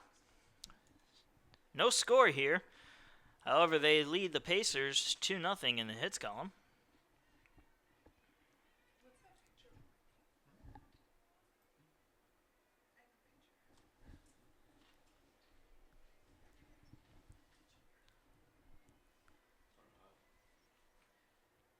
First pitch, that's going to be inside and low for ball 1.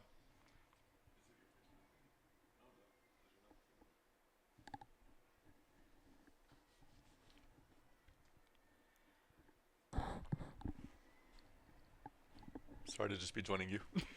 No problem. 1-0 pitch. It's going to be hitting the air into foul territory and out of play. That's going right for a carp. Yep.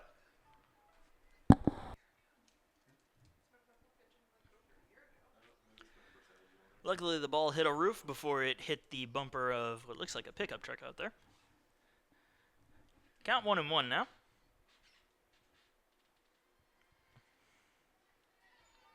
And that'll be low for ball 2.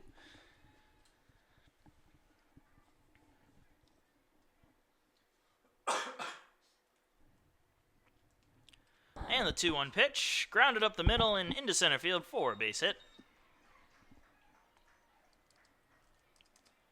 So once again, the leadoff batter is aboard. Now batting, Sarah Kenley. Listen, I'm going to start if you're USC Aiken to keep letting the leadoff runners or leadoff batters get on base. Oh yeah, for any team in either baseball or softball, you never want that to happen. However, possible double play will cancel that out very quickly. And show a bunt here as it's bunted backwards for strike 1. And I'm not a smart man, but I know if you bunt it backwards, it doesn't really help your cause. But a good effort, I mean, to be able to get the ball, the bat of the ball. That's true. I'm sorry, something about that really caught me. It's funny. I was still use my Forrest Gump line. Oh yeah, I knew that, but it's just. But I'll tell you, Lenoir-Rhyne is so well coached, though, that they're probably one of the most fundamentally sound teams in the region. And their coach always has it, their kids in line, and being able to lay down sacrifice bunt is a trouble for a lot of teams, but it doesn't seem like they have very many flaws at all. Yeah, watching the first game and now this game as well, as she swings and misses for strike 3 in the first out, and they both look like very well disciplined teams, very well coached, and they're both very good teams, and their records show that. Right. And you can't give enough credit. I mean, Lenoir-Rhyne played a heck of a game in the first one. I mean, go into extra innings with no score, and finally the first run comes in the 9th inning. That just shows you how tough of a battle that was. Is a snap 30 on the first, and it was more so just make sure that during, maybe want a little bit more warm up.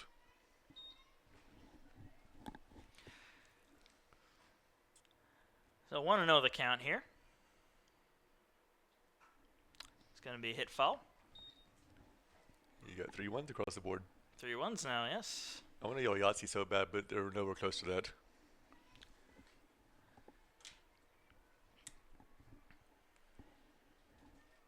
I mean, nobody's stopping it. You can still yell it. Yeah, but the other people in the press box would look at me like I'm kind of goofy. About that. We do that anyways. As that one misses for a ball.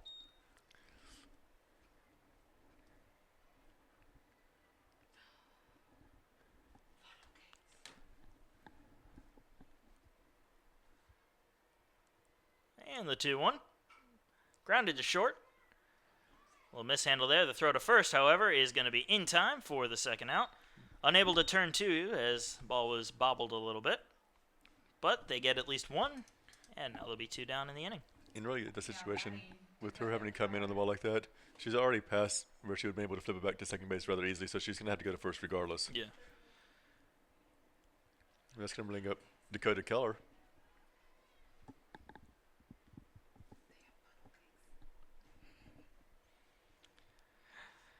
First pitch to Keller. That's going to get A wild pitch. passed into the mesh there, and runner's going to advance over to third.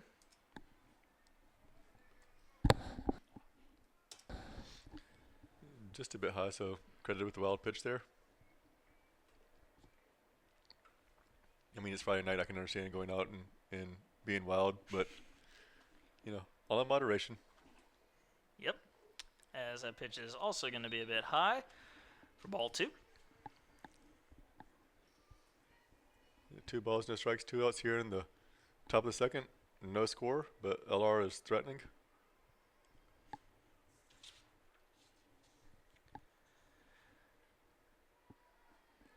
She misses low on that one, 3-0. At this point, if you walk her, it's okay. You just don't want to sit there and give her something to hit to be able to drive out of the park or to be able to push her run across.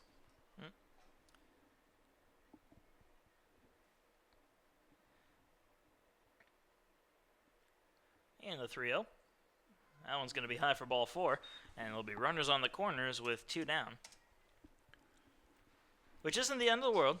With 2 down, all you got to do is get 1 out. And everything else is null and void. Now batting, Christina Walker. Christina Walker comes to the plate now for Lenoir-Rhyne.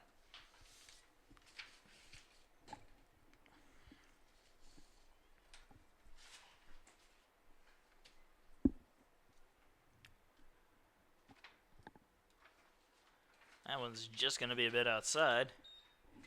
Ball, no, for strike 1. There's that delay coming back to haunt me. You and me both. I'd already put a ball in there.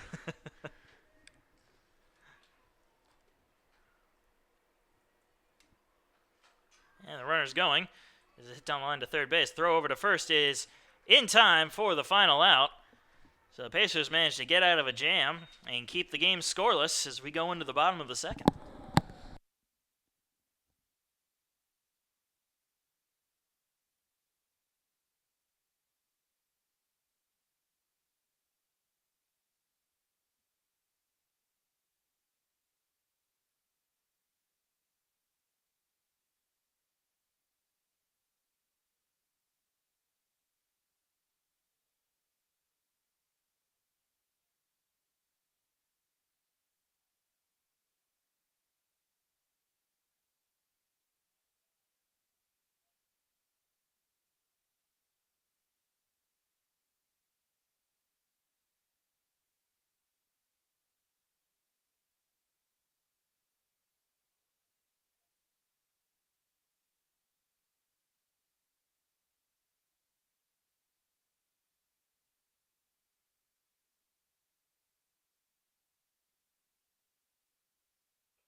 And welcome to the bottom of the second inning. Chandler Terrapin to the plate to lead this half of the inning off for the Pacers in a no-score game. And that one's going to be outside for ball 1.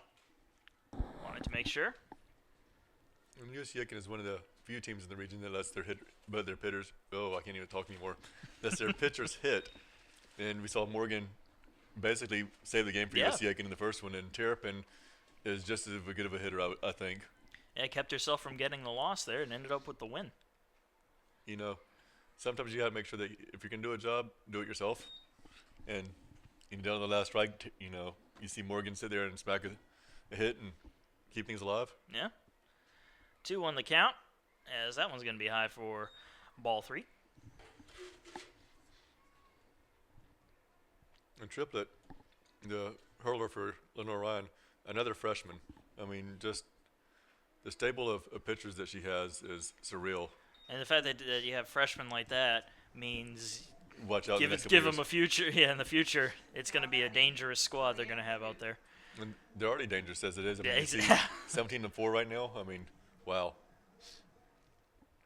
And Julianne O'Duke, who came in as a pinch hitter in the first game, is now playing second base today.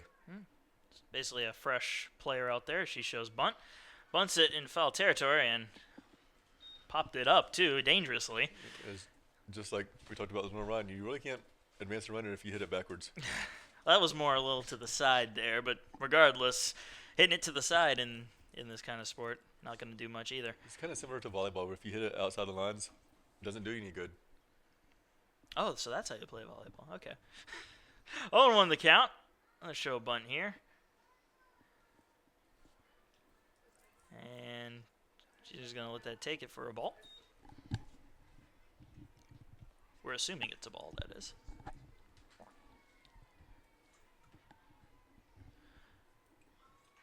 That one's going to be bunted down. They're going to throw it over to second. It's going to be high, draw off the bag, and safe.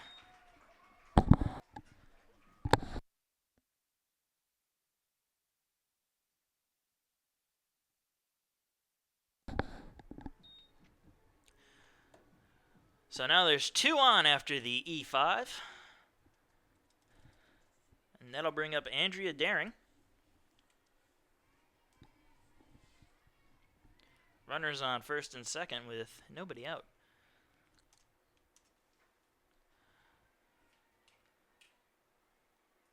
That'll be high for ball 1.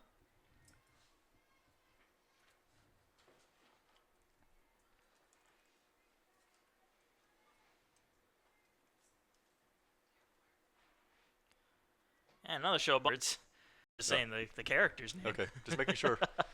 You know, with 2 balls and 1 strike to Daring, who's in her 12th inning of catching today. That one's going to be inside on her. I don't care if it's softball or baseball, little league, big league, whatever. Catching 13 innings, 12 innings right now, getting ready to go 13th inning, that's a lot. Oh, yeah, it's got to be brutal on your knees. I mean, I couldn't do it. I was catcher for 1 inning, and I hated it. The 3-1 pitch, bunted right back up the middle there. Throw to first in time, but the runners will advance to second and third. And Pacers threatening to score here with only 1 down.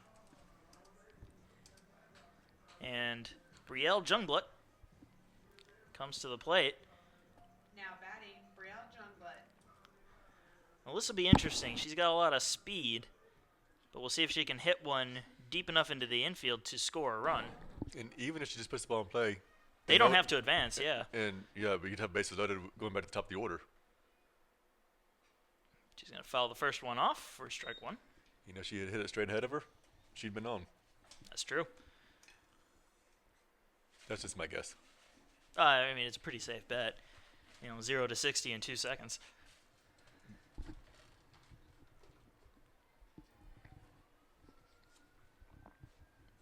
And the 0-1.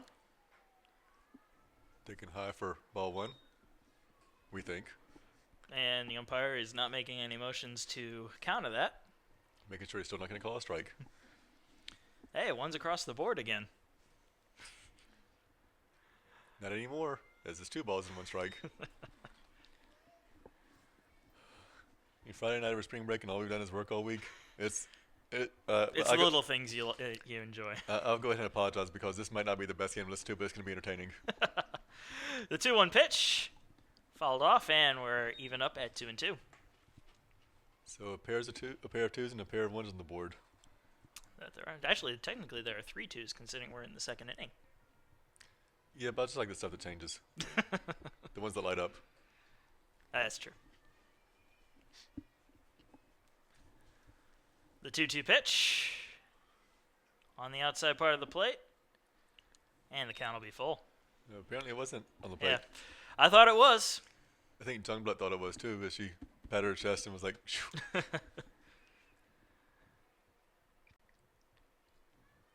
Here's the 3-2, and that's going to hit her right in the arm. That's got a sting. And you hate that for her, and really, knowing Brielle, or did they say that was a...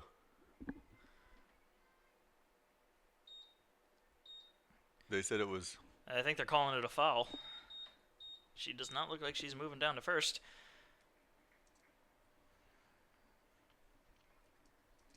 So we'll redo the 3-2 pitch. And I really thought she was hit Yeah, pretty hard. it looked like it hit her. And her reaction certainly made it look like it hit her. And that'll be ball 4. So she'll go down to first on a walk instead of a hit by pitch. Same end result, just a different way of getting there. And you really thought that she did get hit with that. And we're going to have a talk with the coach, and we're going to have a new pitcher. So we'll be back in just a moment with the bases loaded and 1 out here in the bottom of the second inning.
And the new pitcher for Lenoir-Rhyne is Brandy Hole, the 5'10 senior left-handed pitcher out of Sandy Ridge, North Carolina, and North Stokes High School. She comes in with only one down, bases loaded, and Sarah Monti at the plate, who hits a fly ball into left field for a base hit. That's going to score 1 run. They'll throw it into third, and it will not be in time. And so an RBI single for Monti will give the Pacers a 1-0 lead, and the bases will remain loaded. And count that as the first run for the, not the first run also, but the first hit. Yeah, for the Pacers, indeed. All their base runners have been on walks. And so that run was unearned because Terrapin should have been out at second base on the sacrifice by Leduc. So for those who are scoring at home. Still only one down here. And at the plate for the Pacers is Sydney Kate Murphy.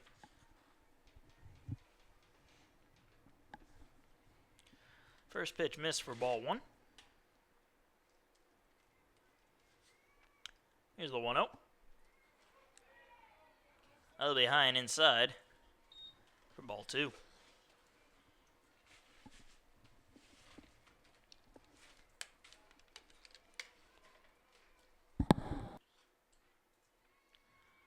Two-0 pitch. That one's also going to miss outside. And the count quickly 3-0. And if you're Murphy, do you sit there and just try to take a pitch, or do you look for something really good down the middle? If it was me personally, I'd go for the one down the middle. But that's just me, as that one does almost that. 3-1 now the count. And I've always liked the 3-1 pitch because that's the pitch that you want to hit. It's right there. I mean, it should be. It should be. It should be. And some pitchers play on that, but in this case, grounded to third. They'll throw it home for 1. The throw over to first is in time for the double play. So the unique 5-2-3 double play. 5-2-3 double play puts the Pacers down for this inning, but they take the lead. They would lead it 1-0 going into the top of the third.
And welcome to the top of the third inning. Pacers lead 1-0, and Aaron Boone will lead it off for Lenoir-Rhyne. Well, we got to see the first run of this game a lot sooner than in the previous game, as the first run in the first game of the doubleheader didn't come till the 9th inning. However, here we have it in the second. And the first pitch is going to be in there for a call strike.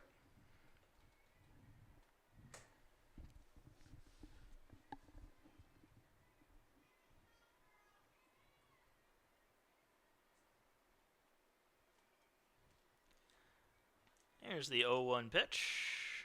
A fly ball into center field. And that's not going to be caught. And going in for 2. So a leadoff double. That was a heck of an effort by Monti. And just off the edge of her glove there, but Boone will get in there with a leadoff double. And Now batting Madison Poe. And not just impressed by the effort out there, but she turned around. You see how close the play was at second base, and it was a lot closer than what the batter thought it was. Oh, yeah. She definitely has a good arm on her. And the first pitch is going to be in there for a call strike.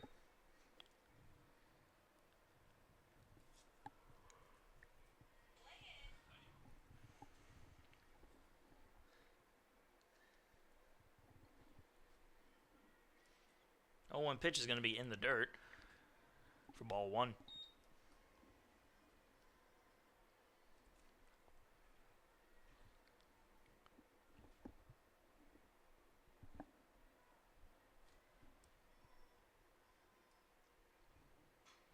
That's going to be bunted. Throw to first will not be in time. So Lenoir-Rhyne will have runners on the corners with nobody out here in the top of the third inning. Now batting, Sydney Landreth. Sydney Landreth now comes up to the plate.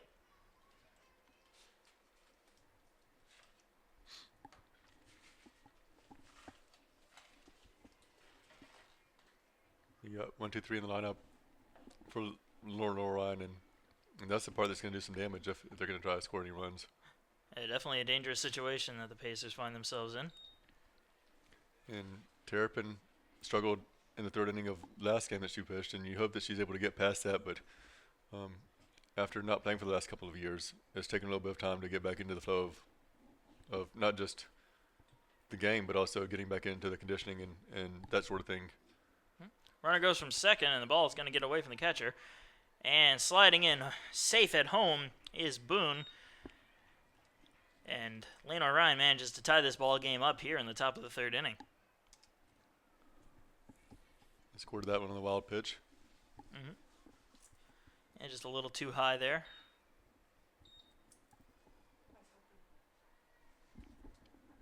So 2 balls and no strikes, nobody out, runner on second. Tie game 1-1.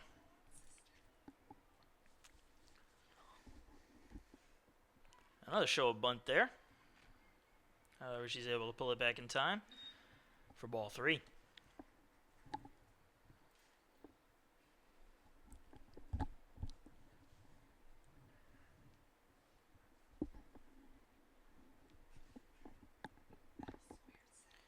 Another high pitch there, and walking on 4 straight pitches is Landreth. Now batting, Jordan Phillips. Jordan Phillips now steps up to the plate. She's runners on first and second. Still nobody out. And if you're Snyder, you can't go back to Taylor Morgan like you did at Flagler. She's got a game on Sunday. So, I mean, if Terrapin State gets into trouble, you're going to look at Bunted down to first. They'll throw it over there for the first out of the inning, but the runners will advance to second and third with only 1 down. Like I said, if she gets in trouble, you're going to look at Hannah Price coming in to pitch or also Lenny Dorgan. But Now batting, you most likely will not see Carter. Taylor Morgan again. If this is a conference game, it'd be a little bit different story. But her outgoing 10 innings in the first game, she's probably not going to be seeing the field again tonight unless this is a pinch hitter. And these non-conference games you have a little more flexibility in how you handle them, but And especially getting the win in the first one. oh yeah. Splitting a doubleheader with a team like this is definitely a good thing any day of the week. 0-1 the count. That one's going to be line. Chubb manages to grab a hold of it, but it's actually going to be a foul ball. It must have bounced off the ground right in front of the plate. Which is pretty bad because if it was she would have gotten it, she would have had a double play right there. Oh yeah.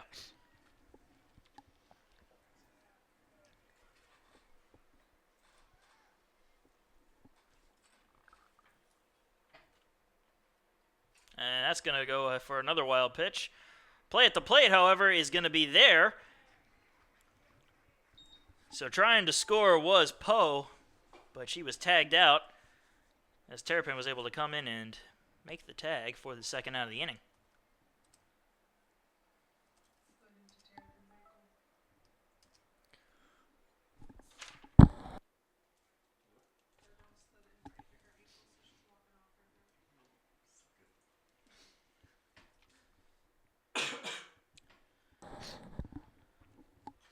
If you're scoring that as a wild pitch, 2-3, but you don't really see too many, or 2-1. You don't really see that happen too often. So 1-2 is the count, with 2 down and a runner on third.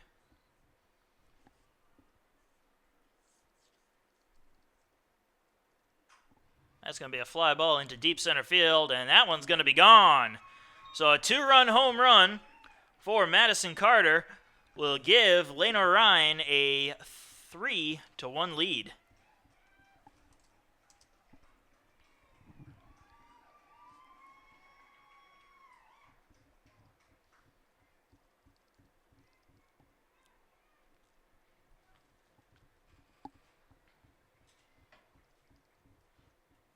Now batting, Sarah Kenley.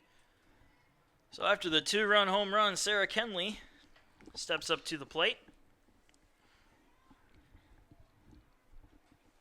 And this is nothing new for USC Aiken, where they trailed in the second game of the doubleheader against Flagler. Trailed by 3 runs in the top of the 7th inning. Here they trailed 1-0 and 2-1, no problem at all. So you look at it, 3-1 game. It's definitely, you can come back from anything like that. Only 2 runs. So here's the 0-1 pitch. Another swing and a miss there, and a count 0-2.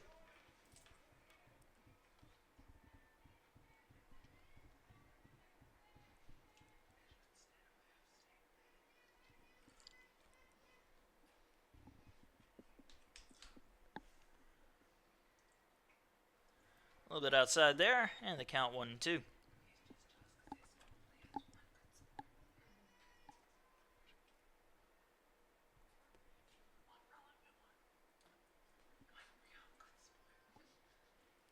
Just another swing and a miss, and down on strikes for the final out is Kenley, but not before Lenoir-Rhyne manages to take a 3-1 lead going into the bottom of the 3rd inning.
Bottom of the 3rd inning here. Samantha Chubb leads off for the Pacers.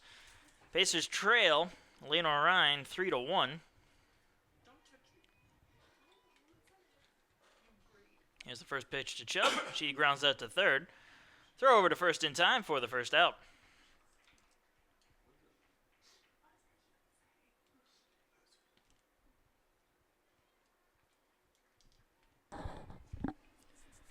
So quickly, 1 pitch, 1 out for Chubb. Now batting, Hannah Price. And now Hannah Price comes to the plate. She reached on the fielder's choice in the first.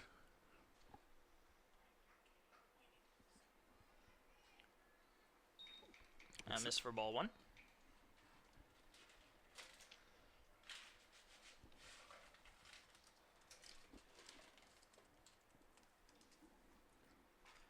That one's going to be grounded foul down the third base line. And the count now even at 1-1.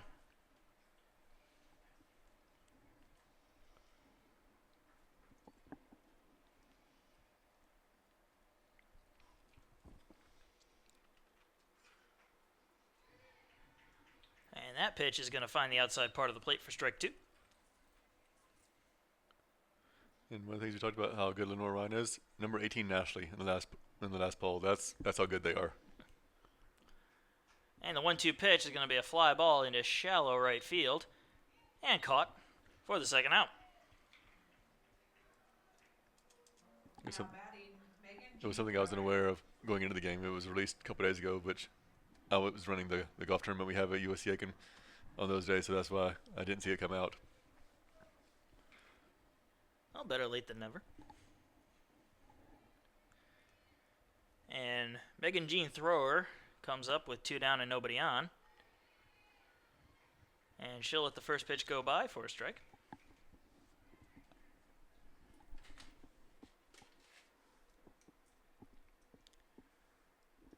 And the 0-1 pitch. That'll be outside for ball 1. Count even at 1-1.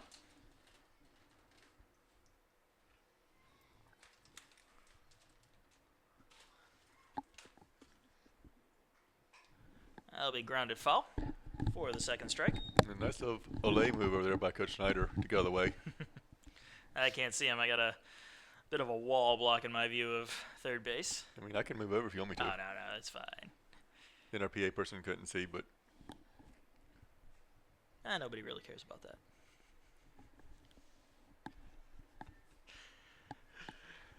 we care. She does a great job over here helping out for us. And I've just been hit with a roll of toilet paper nonetheless. Count 2-2. That was a perfect shot right on the side of my head. So you got 3 twos? 3 twos up there. And that'll be grounded foul down the third base line again. 2 balls, 2 strikes, 2 outs.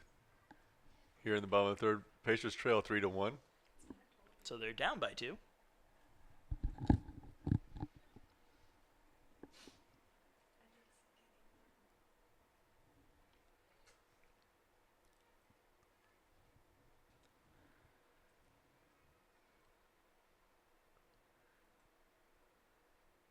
And here's the 2-2. That one's going to miss. Wow, For that ball was 3. Very close pitch there. nice all-speed pitch. Oh, yeah. Started coming down towards the strike zone, but just not enough to get it in there. And Thrower's got a great eye. Here's the 3-2. Swing and a miss for strike 3. And that'll do it for the Pacers here in the bottom of the third inning. They'll go into the top of the fourth, still trailing 3-1.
Top of the fourth inning coming up, and Ashley Oliver will lead it off for Lenoir-Rhyne.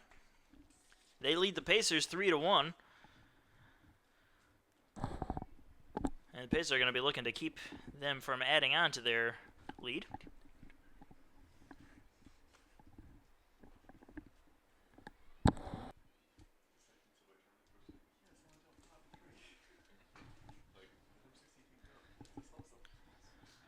And here's the first pitch. That'll be fouled out of play right towards the car, probably. It's good to see Terrapin back out there to see how she can do, after giving up 3 runs in the last inning. As we adjust the settings on the camera so you can see a little bit better. It gets dark out pretty quick here.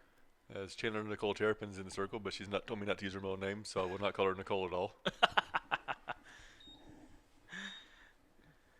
Can't even at 1-1.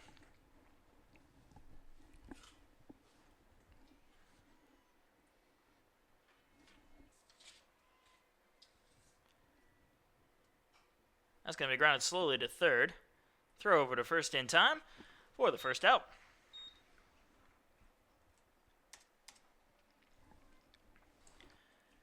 Now batting, Dakota Keller. That'll bring up Dakota Keller. And that's already Chubb's 4th assist in the game, which for third baseman is pretty impressive. And she's getting a lot of action over there. Standing just about 10 feet away from home plate. I'm sure that maybe not just 10 feet, but I mean she's up pretty close. Certainly closer than I'd like to play. High fly ball behind the plate. And right on the roof here. If it wasn't there, I'd have caught it. It would probably had to jump over me, but I wouldn't put it past you.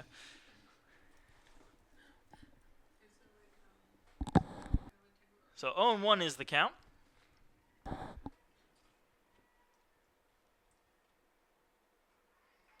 Nice off-speed pitch there. He's going to find the corner of the plate for strike 2. Thought it was, but I wasn't 100% sure on that.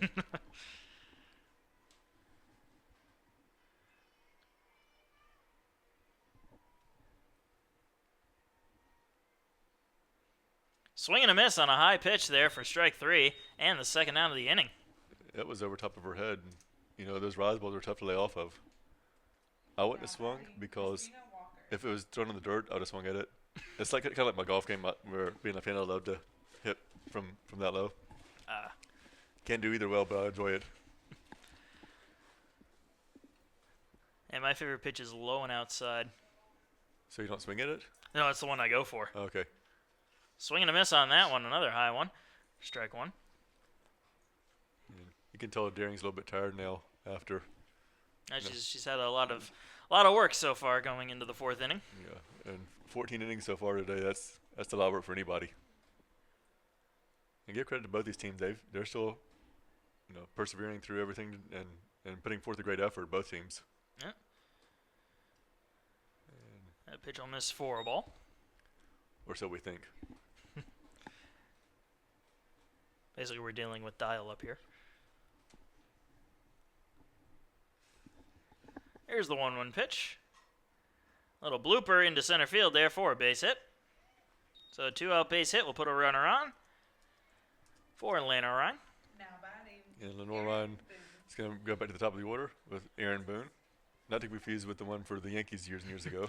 Man only spent maybe a year in pinstripes, but he was able to become a hero and a legend in just one day. And then didn't he also tear his ACLs or something like that pretty easily? I'm not sure. He may have. It may not have been with the Yankees though. I thought something in his career that. It might have been. He only, like I said, he only spent about half a season with the Yankees, and then spring training they cut him. And she's 2 for 2 today, so she's doing a good job. And fly ball into right field. Bogosian's underneath it, and she gets it out without falling down, so that's different for her. But that's a good job. I mean, the ball it weighs almost as much as she does, and so going to the bottom of the 4th, Pacers still trail 3-1.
And bottom of the 4th inning coming up. Now batting, Terrapin. Chandler Terrapin to lead it off for the Pacers. They trail 3-1.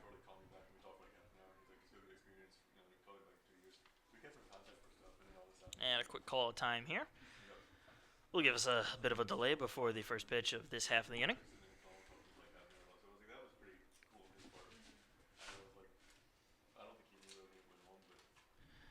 That's going to be a base hit into left field to lead off the inning. And we saw it once before. Who better to start a rally and help themselves in the pitcher? And she gave up 3 runs, and she's like, "Let me go help try to get 1 or 2 back." In a lot of cases, a pitcher can only throw the ball. They can't end up doing anything on offense. But USCA, the rare exception here, is pitcher's hit. She starts off with a leadoff single, and a bunt laid down. Very good bunt there. Throw to first in time, but Terrapin will move to second. The very unique 1-4 sacrifice bunt by LeDuc. Good piece of work by LeDuc in the batter's box to lay that bunt down and put it to where she didn't have a play at second base. Yep, exactly. Would have had to do pretty much a complete 360 in order to get that over to second base. That'd be like a pirouette or something, pirouette or one of those things. Pirouette, yeah. I'm not sure. Pirouette, as we're being corrected by the volleyball student athlete who's helping us here. Great job. First pitch is in there for a strike. Andrea Daring's at the plate right now with an 0-1 count. It's 1-1, I believe. So you got ones across the board.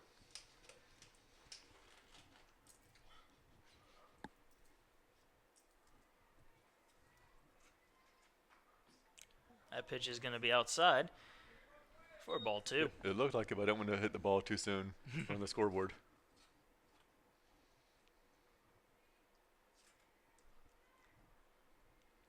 And the 2-1. Inside for strike 2. I gave up. I was trying to put that one in the ball, but Yeah, that looked very inside, but it must have just caught a bit of the plate. she should do the Barry Bonds thing and kind of hover over top of the plate so he can't pitch on and hit the plate.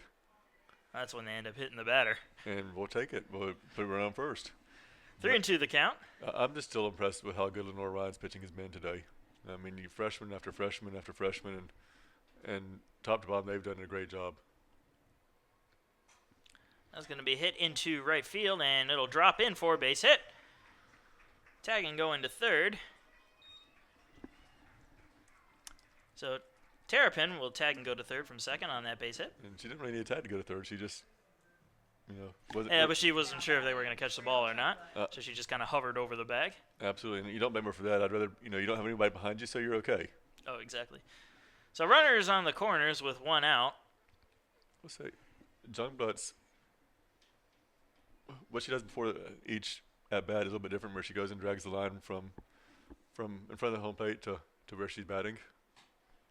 A little bit different, but takes the ball 1 as she is swatting flies away from her head. Oh, those little black flies that get out there at this time of day. Especially in the south where it's about 70 degrees still, and beautiful night for softball. That's going to be hit down the first base line, and they're not going to get anybody there. As Jumbla gets an infield single to load up the bases with only 1 away. And some people might say that's a fielder's choice, but there was no way in the world. There was no play either, so there wasn't. And by the time the second baseman got over to first, she was already standing on first. It was a very well hit ball, dragged the first baseman off, and second base couldn't get over there in time to cover the bag. I don't think she did. I don't think Usain Bolt could have gotten over to first base to cover the bag in time. The former gold medal. Oh, yeah. Olympic, yeah. That guy was a fast one. Yeah, not too bad. I mean, about like me when I was about 21, 22. Uh-huh. But time is being called. I think we're going to have a pinch runner now. It's probably going to be for Daring. She's already starting to walk to second base, so that's my guess. We'll see who it is. It looks like Taylor Allen. And that will be Allen going to second base.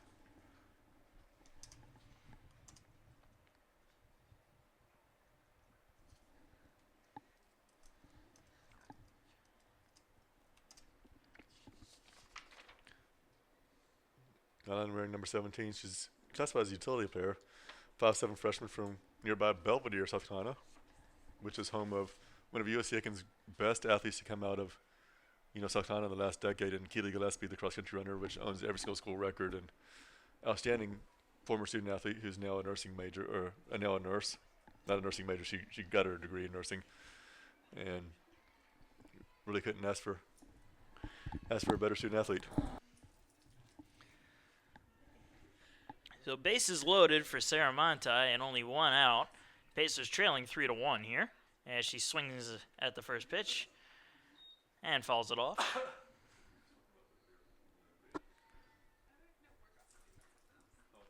Perhaps it wasn't the first pitch. Maybe I'm losing my mind.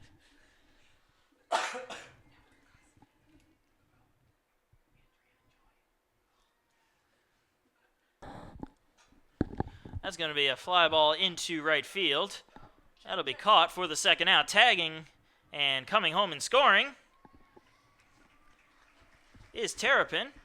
And the other runners will also tag and move up a base. So now the Pacers have runners on second and third with 2 down, and they only trail now 3-2. Now batting, Sydney Kate Murphy.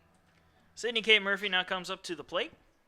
And she grounded to the 5-2-3 double play in her last at bat. A very interesting way to ground out. But she has an opportunity here to tie the ball game, and she's going to hit Or one. give them the lead. And that is going, and that's gone! That's her first home run of the season. Holy cow, Sydney Kate Murphy. That is outstanding. A 3-run home run for Sydney Kate Murphy with 2 down will give the Pacers a 5-3 lead here in the bottom of the 4th inning. You knew it was gone before I did. And that's one of the things we talked about recently. If you read one of the stories on A Closer Look, we talked about Sydney Kate Murphy a couple weeks ago. Recently lost her grandfather, and he was a former shortstop. Now She batting, recently got Samantha moved Chubb. to the shortstop position and never played before this year. Moved over there shortstop, and was talking about how he never got to see her play in college. And she's, tearing up in my office talking about this, and she's like, I can't wait till I hit my first home run. She's like, because he'll actually be able to see me hit with the first home run, And it's just one of those things where it means a lot to her. She's probably in the dugout right now crying, but great piece of hitting by her. The family watching back home, it's great to be here for something like that in her first home run of the season. Oh, yeah. 1-0 the count to Chubb, and that's going to hit her. Come in and hit her. Hit her on the side, and she's going to jog on down to first base after that.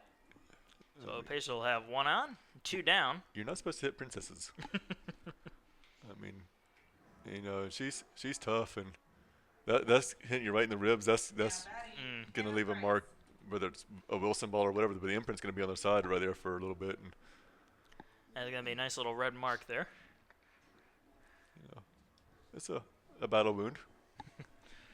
And Hannah Price will step up now with 2 down and 1 on.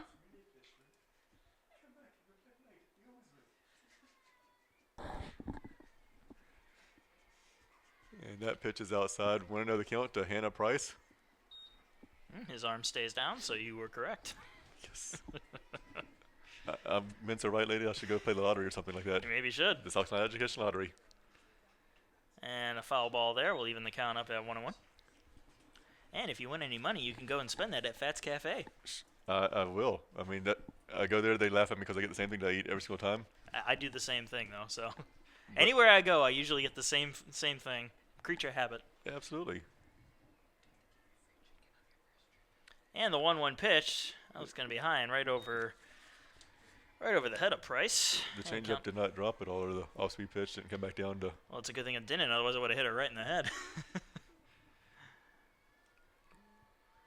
2-1 the count. Swing and a miss on that one, evens the count up at 2-2.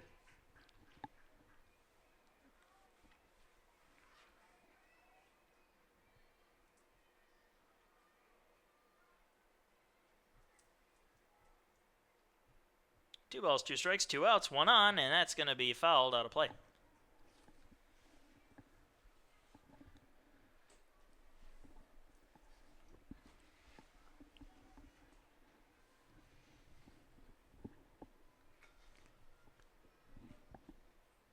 And the 2-2 pitch. That's inside, and I thought it almost hit her for a second. The way she was acting, it looked like it hit her. But Chubb will move over to second there, and the count will be 3-2.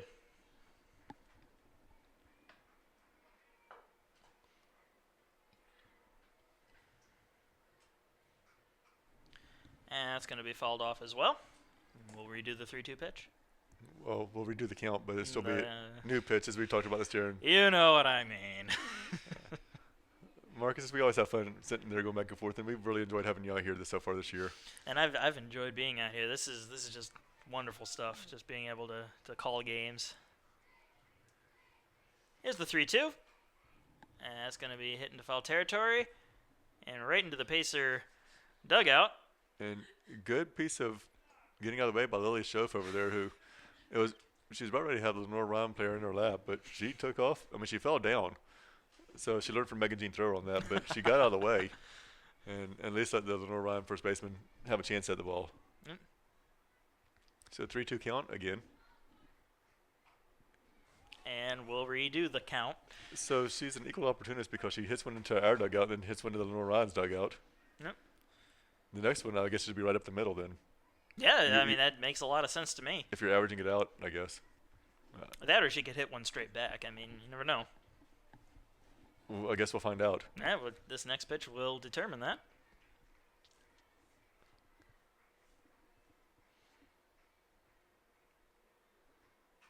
And she's going to hit one up the middle there. Base hit. And they're going to send the runner home.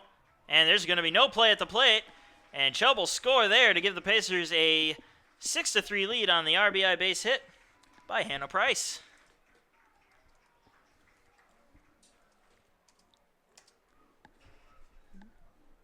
I'm not going to say anything, but I did call that. Hey, you did call it, yeah. And we're going to have another pitching change. So we're going to be back in just a moment with Pacers leading 6-3 here in the fourth inning after scoring 5 runs. Hannah Price is on first, 2 outs, but we have a new pitcher, and we'll be back in just a moment.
And after the pitching change, Megan Jean Thrower will come in to face the new pitcher.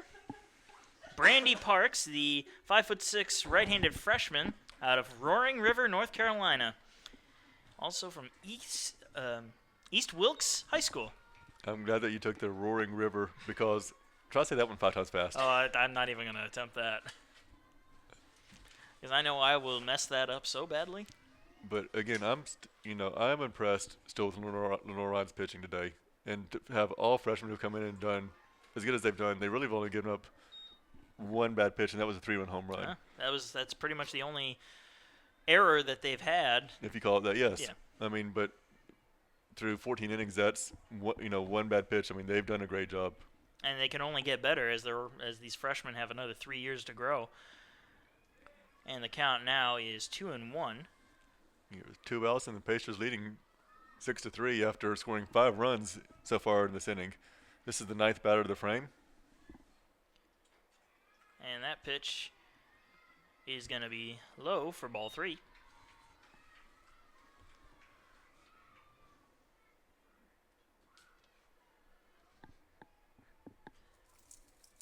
The 3-1 pitch. Yeah, that's going to be a strike because she's still up in the batter's box. Definitely a good indicator. So the count now full with 2 down and 1 on.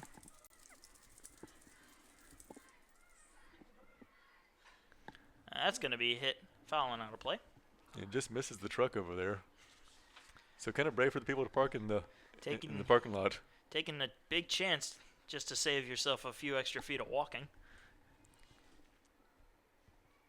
I need a golf cart. I don't need to walk across campus anymore. And another foul ball. That'll drop. Good effort by the third baseman and the catcher to try to get back over there.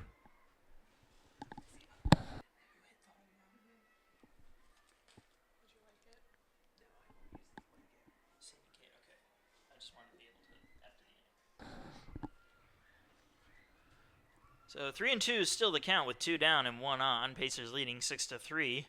Bottom of the fourth.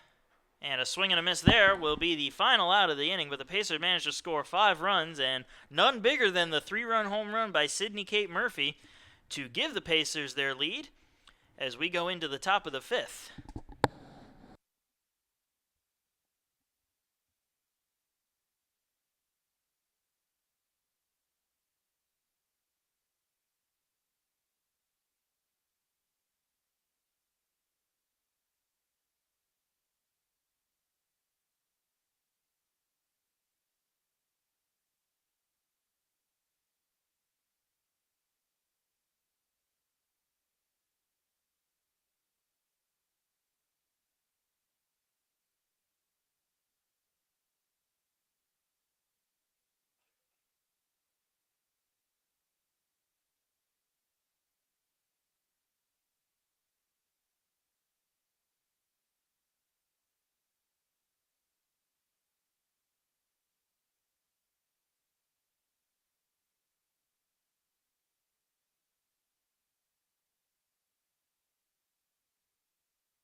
Now batting, Madison Poe. Madison Poe will lead off the top of the fifth inning here for Lenoir-Rhyne as they trail the USC Aiken Pacers 6-3. That's going to be hit into and caught. A diving catch. Wow, what a catch out there for the first out of the inning. That is SportsCenter top 10 worthy. That was an incredible play. I didn't even have enough time to tell you which part of the field it was hit to. But again, it's hit to Brielle Jungblatt, who's the fastest kid at our league. Wow. You guys got to say that. Wow, that's But- really good enough to explain that. I would honestly say, and no offense to our soccer student athletes that are sitting here in the press box with us, but she's probably the fastest student athlete we have, And she's proven it there. at least for a sprint. So 1 ball, no strikes, 1 out, thanks to the diving catch by Jungblatt.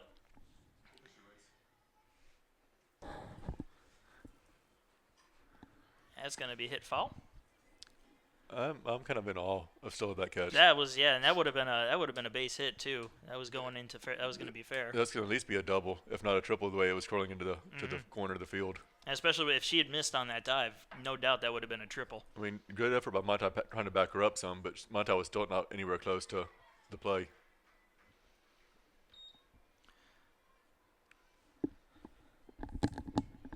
It's been a wild. Definitely a wild game. It's been fun. Oh, Both of them have definitely been great. enjoyable. Pitcher's duel at the beginning here, and this one is not really an offensive explosion, but definitely some timely hits. And by both teams. Oh, exactly. I mean, And the count is 1-2 now. Carter, who had the 2-run home run in the third inning, and it made it 3-1 for Lenoir-Rhyne. As she hit that one pretty much to dead center field too. And she's gonna hit another fly ball out into left field. And literally, if there was about another half second, Jungblatt would have come up with that one too.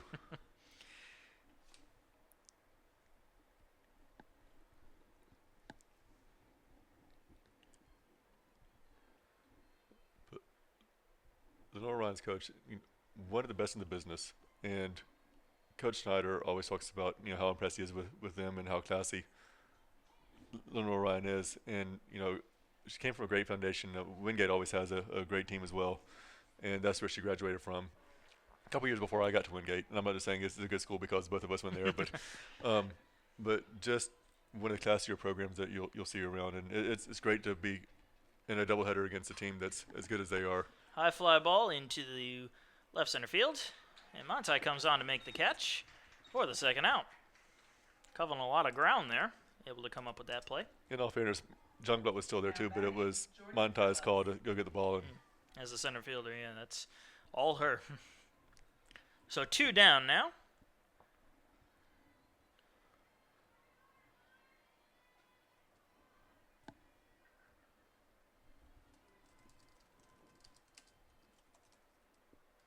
That pitch is going to be low for ball 1.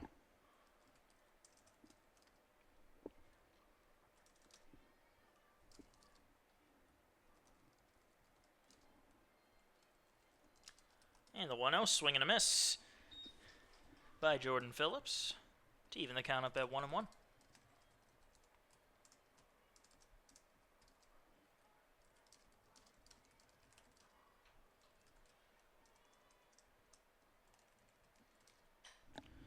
That's going to be popped up right along the first base line there.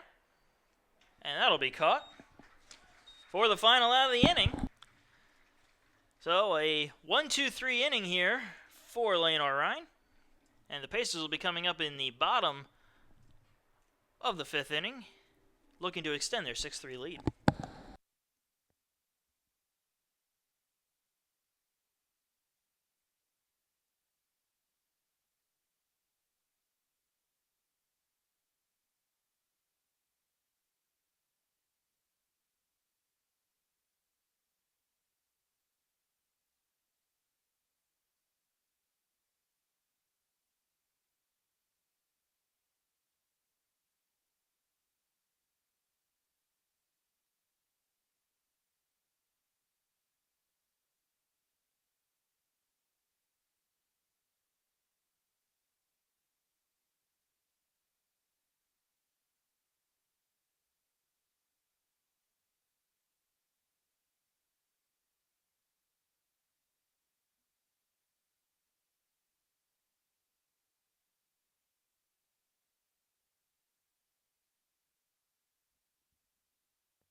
Welcome back here in the bottom of the 5th inning. Pacers leading 6-3.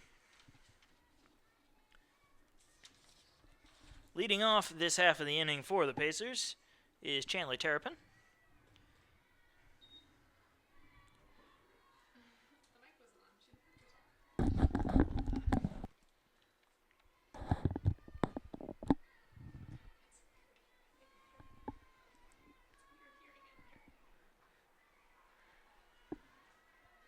That one's going to be on the inside part of the plate for a strike. I wasn't sure on that one. I wanted to call that a ball, but and give credit, the umpires do a great job. I just get a little bit frustrated because of the timing. The delay, yeah. That one's fouled back. But they do a great job. They call it fair both ways, and have called a couple games here before this season, so I'm used to it. But I don't want to second guess someone, and so I have to wait. And then people look at me like, "Why is the scoreboard not updated?" And that's going to be grounded to short. The throw over to first is in time for the first out of the inning. Now batting, Julianne Leduc. Julianne Leduc comes up with 1 down and nobody on. And she reached on the fielder's choice and laid down a sacrifice bunt so far today. That sacrifice bunt ended proving useful as Pacers would score 5 runs in that inning. And she's going to foul that one back and out of play.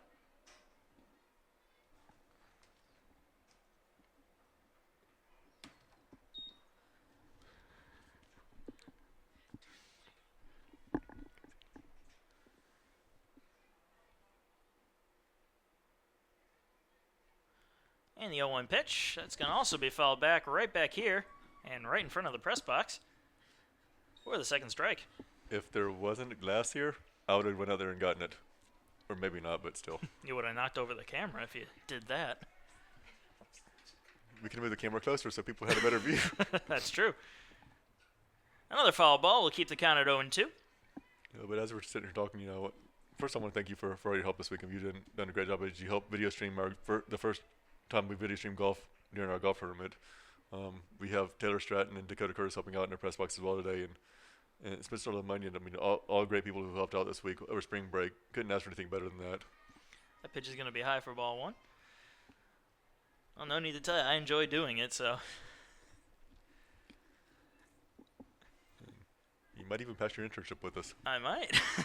That's certainly what I hope so. 1-2 pitch. Fouled back again. That would have hit me right in the face had that continued on. That's why you put your hands up to stop it.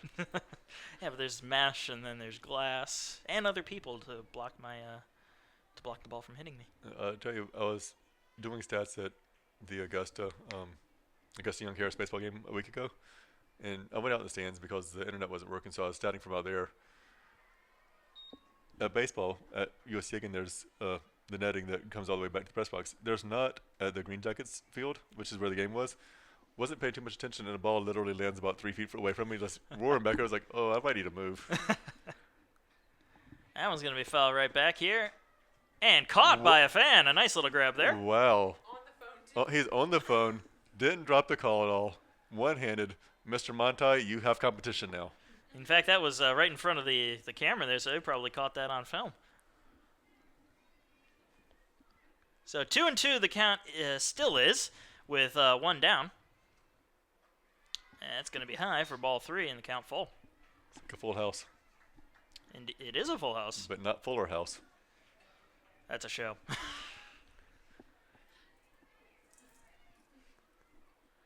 3 balls, 2 strikes, 1 out. And the pitch. Swing and a miss. Strike 3. And now 2 down. Great strikeout, but great battle between the two. Yeah, definitely a good at-bat, but coming through and winning the battle It was Parks, and was Parks, Now yeah. batting, Andrea Daring. and Parks has shown some character here coming in and getting people out. And she's holding her own, too. Yeah. I mean, she's keeping this ball game within reach. A 3-run deficit is easy to come back from. Maybe not easy, but it's not insurmountable. And Ground so- to the third. Throw over to first is more than enough in time for the final out. So the Pacers will hold on to their 6-3 lead without adding to it as we go into the top of the 6th inning.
And Madison Carter will lead off the top half of the 6th for Lenoir-Rhyne as they trail the Pacers 6-3. You have to be careful against Carter. She's already hit a home run, and she singled.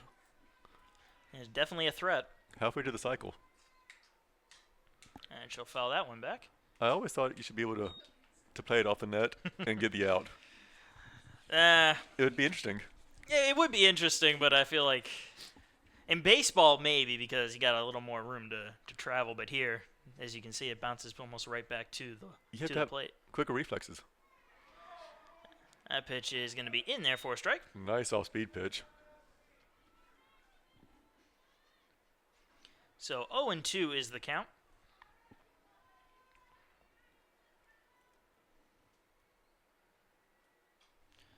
That'll be another foul ball. And no one here to catch it. Of course, it's on the field. I mean, I thought it was going to go over the netting when I said that. Plenty of people over there to catch it, but At least 9 people. at least.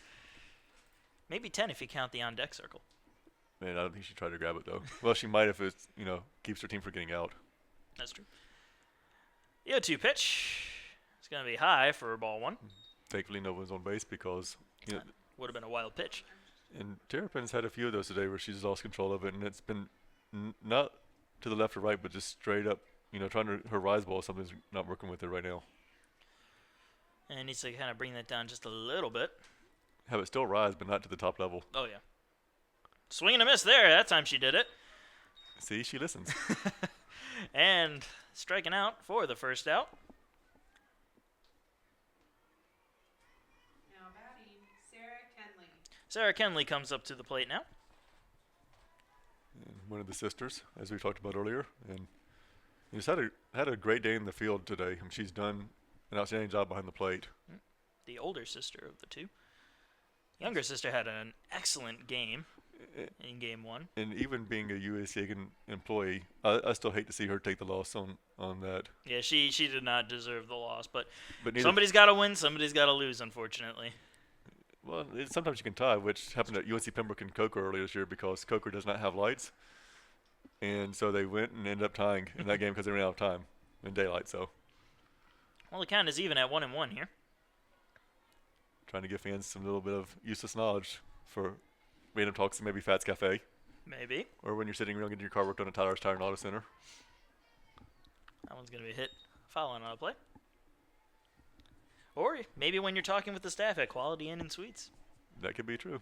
Or maybe when you're talking to the people before you go tan at Bronze Body Tanning Salon. Here's the 1-2 pitch. That'll be high.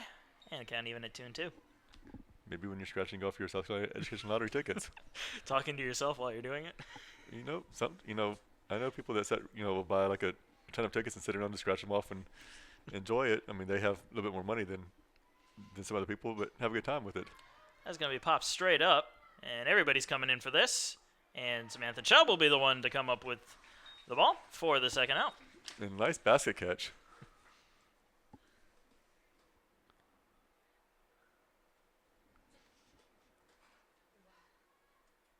Now batting, Ashley Oliver.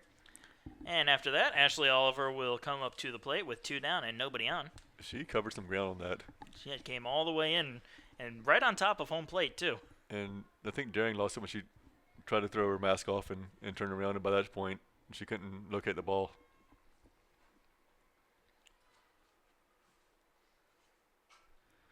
That's going to be a little shallow blooper into center field and drop in for a base hit. And the interesting with softball, you see where Montai picks up the ball and is already at second base on the play. So even though the shortstop and second baseman converged and so did Montai, she just jotted it all in to make sure that the Oliver wouldn't try to go to second base at that point. Yeah, no need to throw it into a cutoff. She was pretty much the She was a cutoff. cutoff. So a runner on first after the 2-out single. That first pitch will miss for ball 1. Chandler Nicole Terrapin misses low. Not saying her name, though. You're not saying it, and I'm not hearing it. Hopefully she would not listen on YouTube.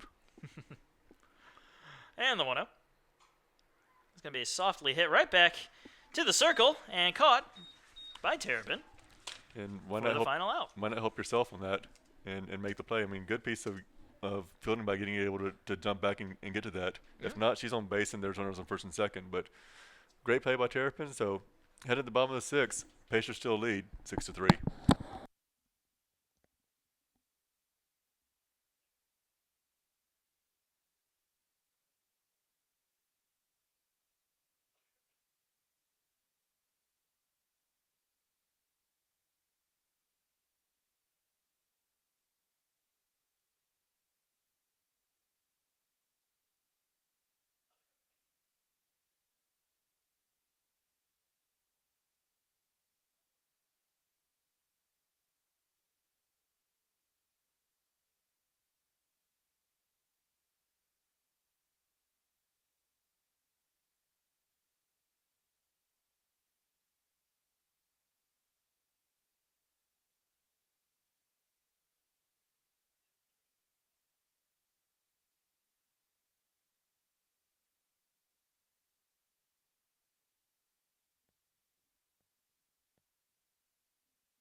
Brielle Jungblood to lead off the bottom of the 6th inning for the Pacers as they lead Lenoir-Rhyne 6-3.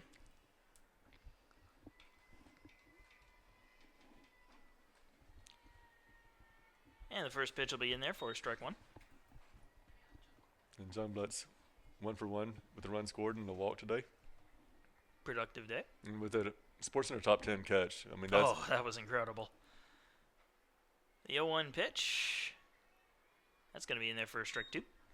Thought she got hit by a pitch also, but it was just a walk. She did get hit, I believe, but they said she swung at it. I'm not sure what happened. I think they might have thought it hit the knob of the bat. Yeah, she wouldn't have been jumping around like she just got hit, though. That one's outside for ball 1.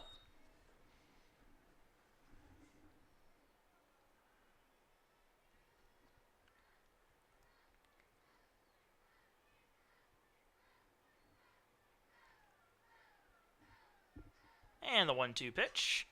Hit right at third there and caught for the first out of the inning. He's going to bring up Montai. She's Now batting, walked, Sarah Montai.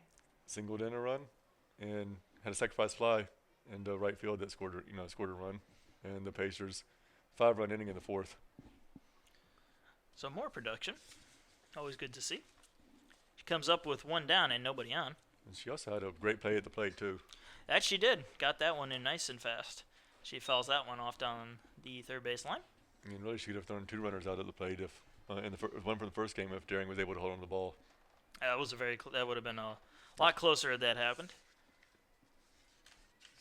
So 0-1 is the count.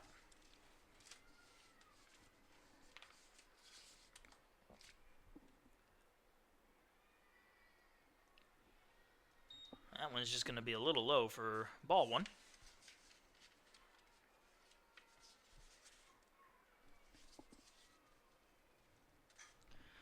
That one's going to be hit into center field. And that's not going to be caught. Good effort, though. So a base hit there for Montai. Now batting, Sydney Kate Murphy. That'll bring up Sydney Kate Murphy, who has a 3-run home run that gave the Pacers the lead back in their 5-run bottom of the 4th inning. Now she's got a runner on first base with only 1 down. And Montai now moves into 10th place on the career list for total bases in the career with 203. Swing and a miss there for strike 1. And I know you couldn't see when Sydney K. Murphy hit the ball last time, and you had to wait a second before it was gone, but that was a thing of beauty over the left center field fence. Well, you knew it the second it hit the bat. I was kind of sitting there waiting to make sure it got over the fence, but I've been wrong before today with calling balls and strikes, so I said, what the heck? I'll go ahead and say it's a home run, and if it gets called, it gets called. Well, it certainly, thinking back on it, it certainly did look like it was gone off the bat. 1-1 the count here, and that one's line foul. And good piece of dancing over there by Snyder to get out of the way.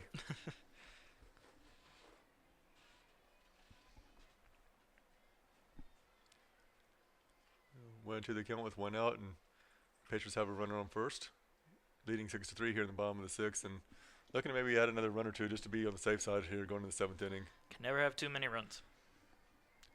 And the 1-2 pitch, right on the outside corner there for strike 3. And now there are 2 down here in the bottom of the 6th inning. And that's going to bring up Samantha Chubb, who was hit by a pitch in the last at bat. Of course, Now batting, she smacked Samantha Chubb. the game-winning double in the first one. Yeah, so she's got to be feeling pretty good today. Well, it's probably pretty sore though too after getting hit in the ribs. That too, but a little ice on it and all that goes away. Here's the first pitch. That one's going to be inside for ball 1.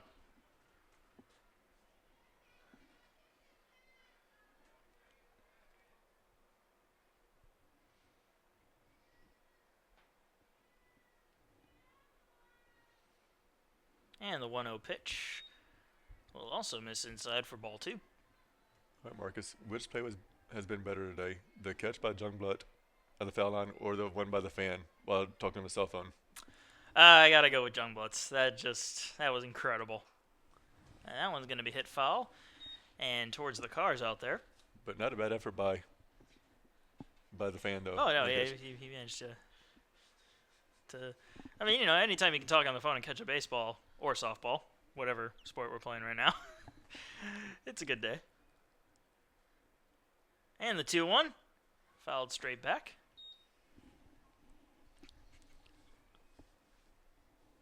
So we got twos across the board now.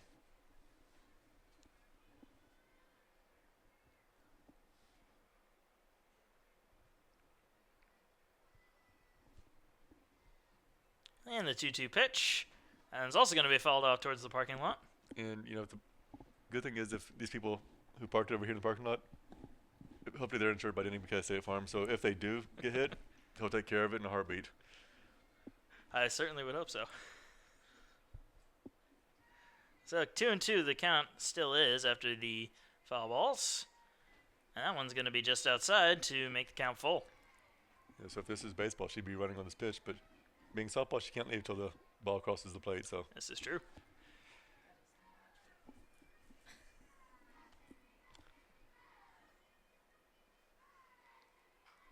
And that one's going to be line foul as well.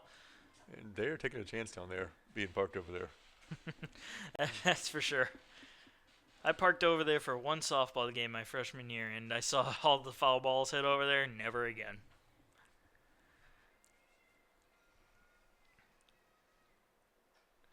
That one's going to be a short fly right to first base for the final out. So the Pacers will be taking their 6-3 lead into the top of the 7th, looking to close out this game and take the doubleheader.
And welcome to the top of the 7th inning. Pacers lead at 6-3 as Christina Walker steps to the plate for Lenoir-Rhyne.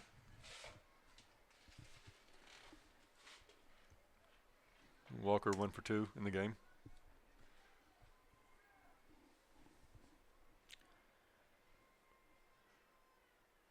And here's the first pitch. That'll be in there for a strike. I was going to call that a ball, so I'm glad that he. I was going to call it a ball too. I think everybody up here thought it was a ball. I think some of our helpers are still learning what softball really is, so I'm not sure if they would have called that or not. And the 0-1 bunt foul down the third base line. In the count 0-2.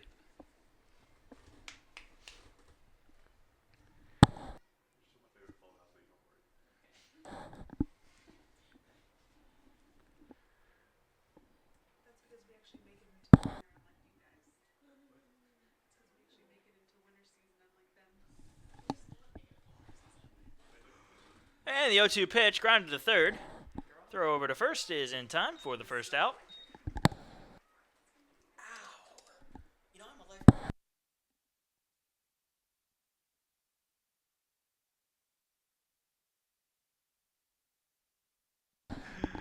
And Aaron Boone comes up with one down and nobody on.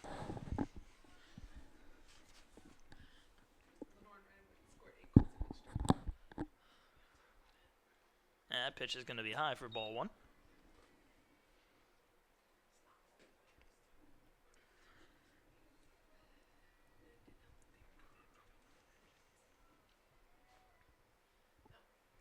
Here's the 1-0.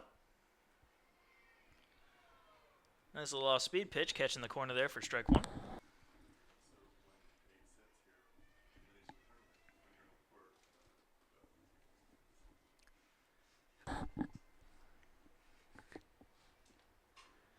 That one's going to be lined into center field for a base hit. So 1 on with 1 down here in the top of the 7th inning. Now batting Madison Poe. It was a good job by Terrapin just to get all the way from that. I mean, she stuck her glove out, but moved her face, so otherwise it would not have been pretty. Yeah, you'd rather it hit the glove than the face. As we saw in the first game where the yeah. Lenoir-Rhyne pitcher almost got hit in the first inning. Yeah, she managed to get her glove up just in time to protect herself. But Madison Poe now comes up with 1 on and 1 down. And she's going to hit that one foul.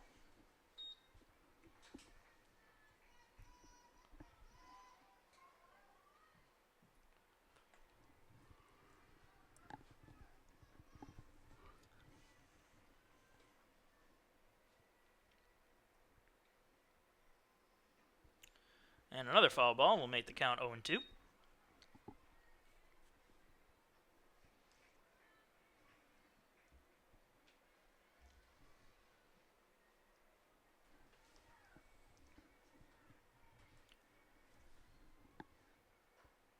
Just a bit high there for ball 1.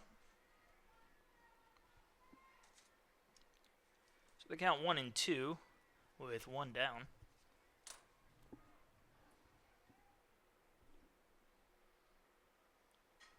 Grounded to third. They'll throw over to second for 1, and that'll be it. Unable to turn 2 there. But they'll have 2 outs here in the top of the 7th inning. And Lenoir-Rhyne down to their final out. Sydney Landreth comes to the plate, looking to be anything but the final out.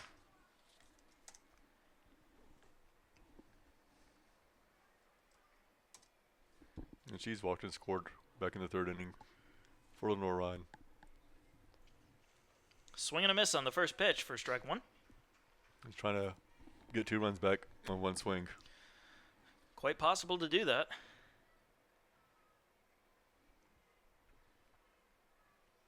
Certainly make this ball game very interesting if that were to happen. There's the 0-1 pitch. That one's just going to miss outside for ball 1.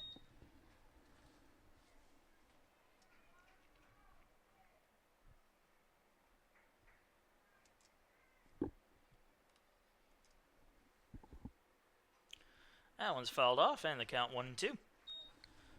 So Lenoir-Rhyne down to their last strike. And you just wonder if Lenoir-Rhyne doesn't send the runner and Monti throws her out at home, what's going on, because I believe the next batter hit the home run. Yeah. If I remember correctly, that's true. So here's the 1-2 pitch. Line to short and caught for the final out. So the Pacers win this game and take game 2 of the doubleheader 6-3. And so with that, we will be back on Wednesday against Lander at 4 o'clock for the doubleheader. I mean, that's a great win by USC Aiken to sweep the number 18 team in the nation. That's very impressive any way you look at it. And 2 great games by both teams. I mean, you know, the first game was an instant classic. In this game, for the Pacers to come back and score 5 runs in the 4th inning to take the lead after they weren't hitting the ball very well. Oh, no, not at all. And, I mean, just a great job by these girls and all. And we'll be looking forward to seeing what they can do at Montevallo on Sunday, and then they'll be back home against Lander on Wednesday. So make sure you tune in Wednesday afternoon at 4 o'clock for the doubleheader against the Bearcats.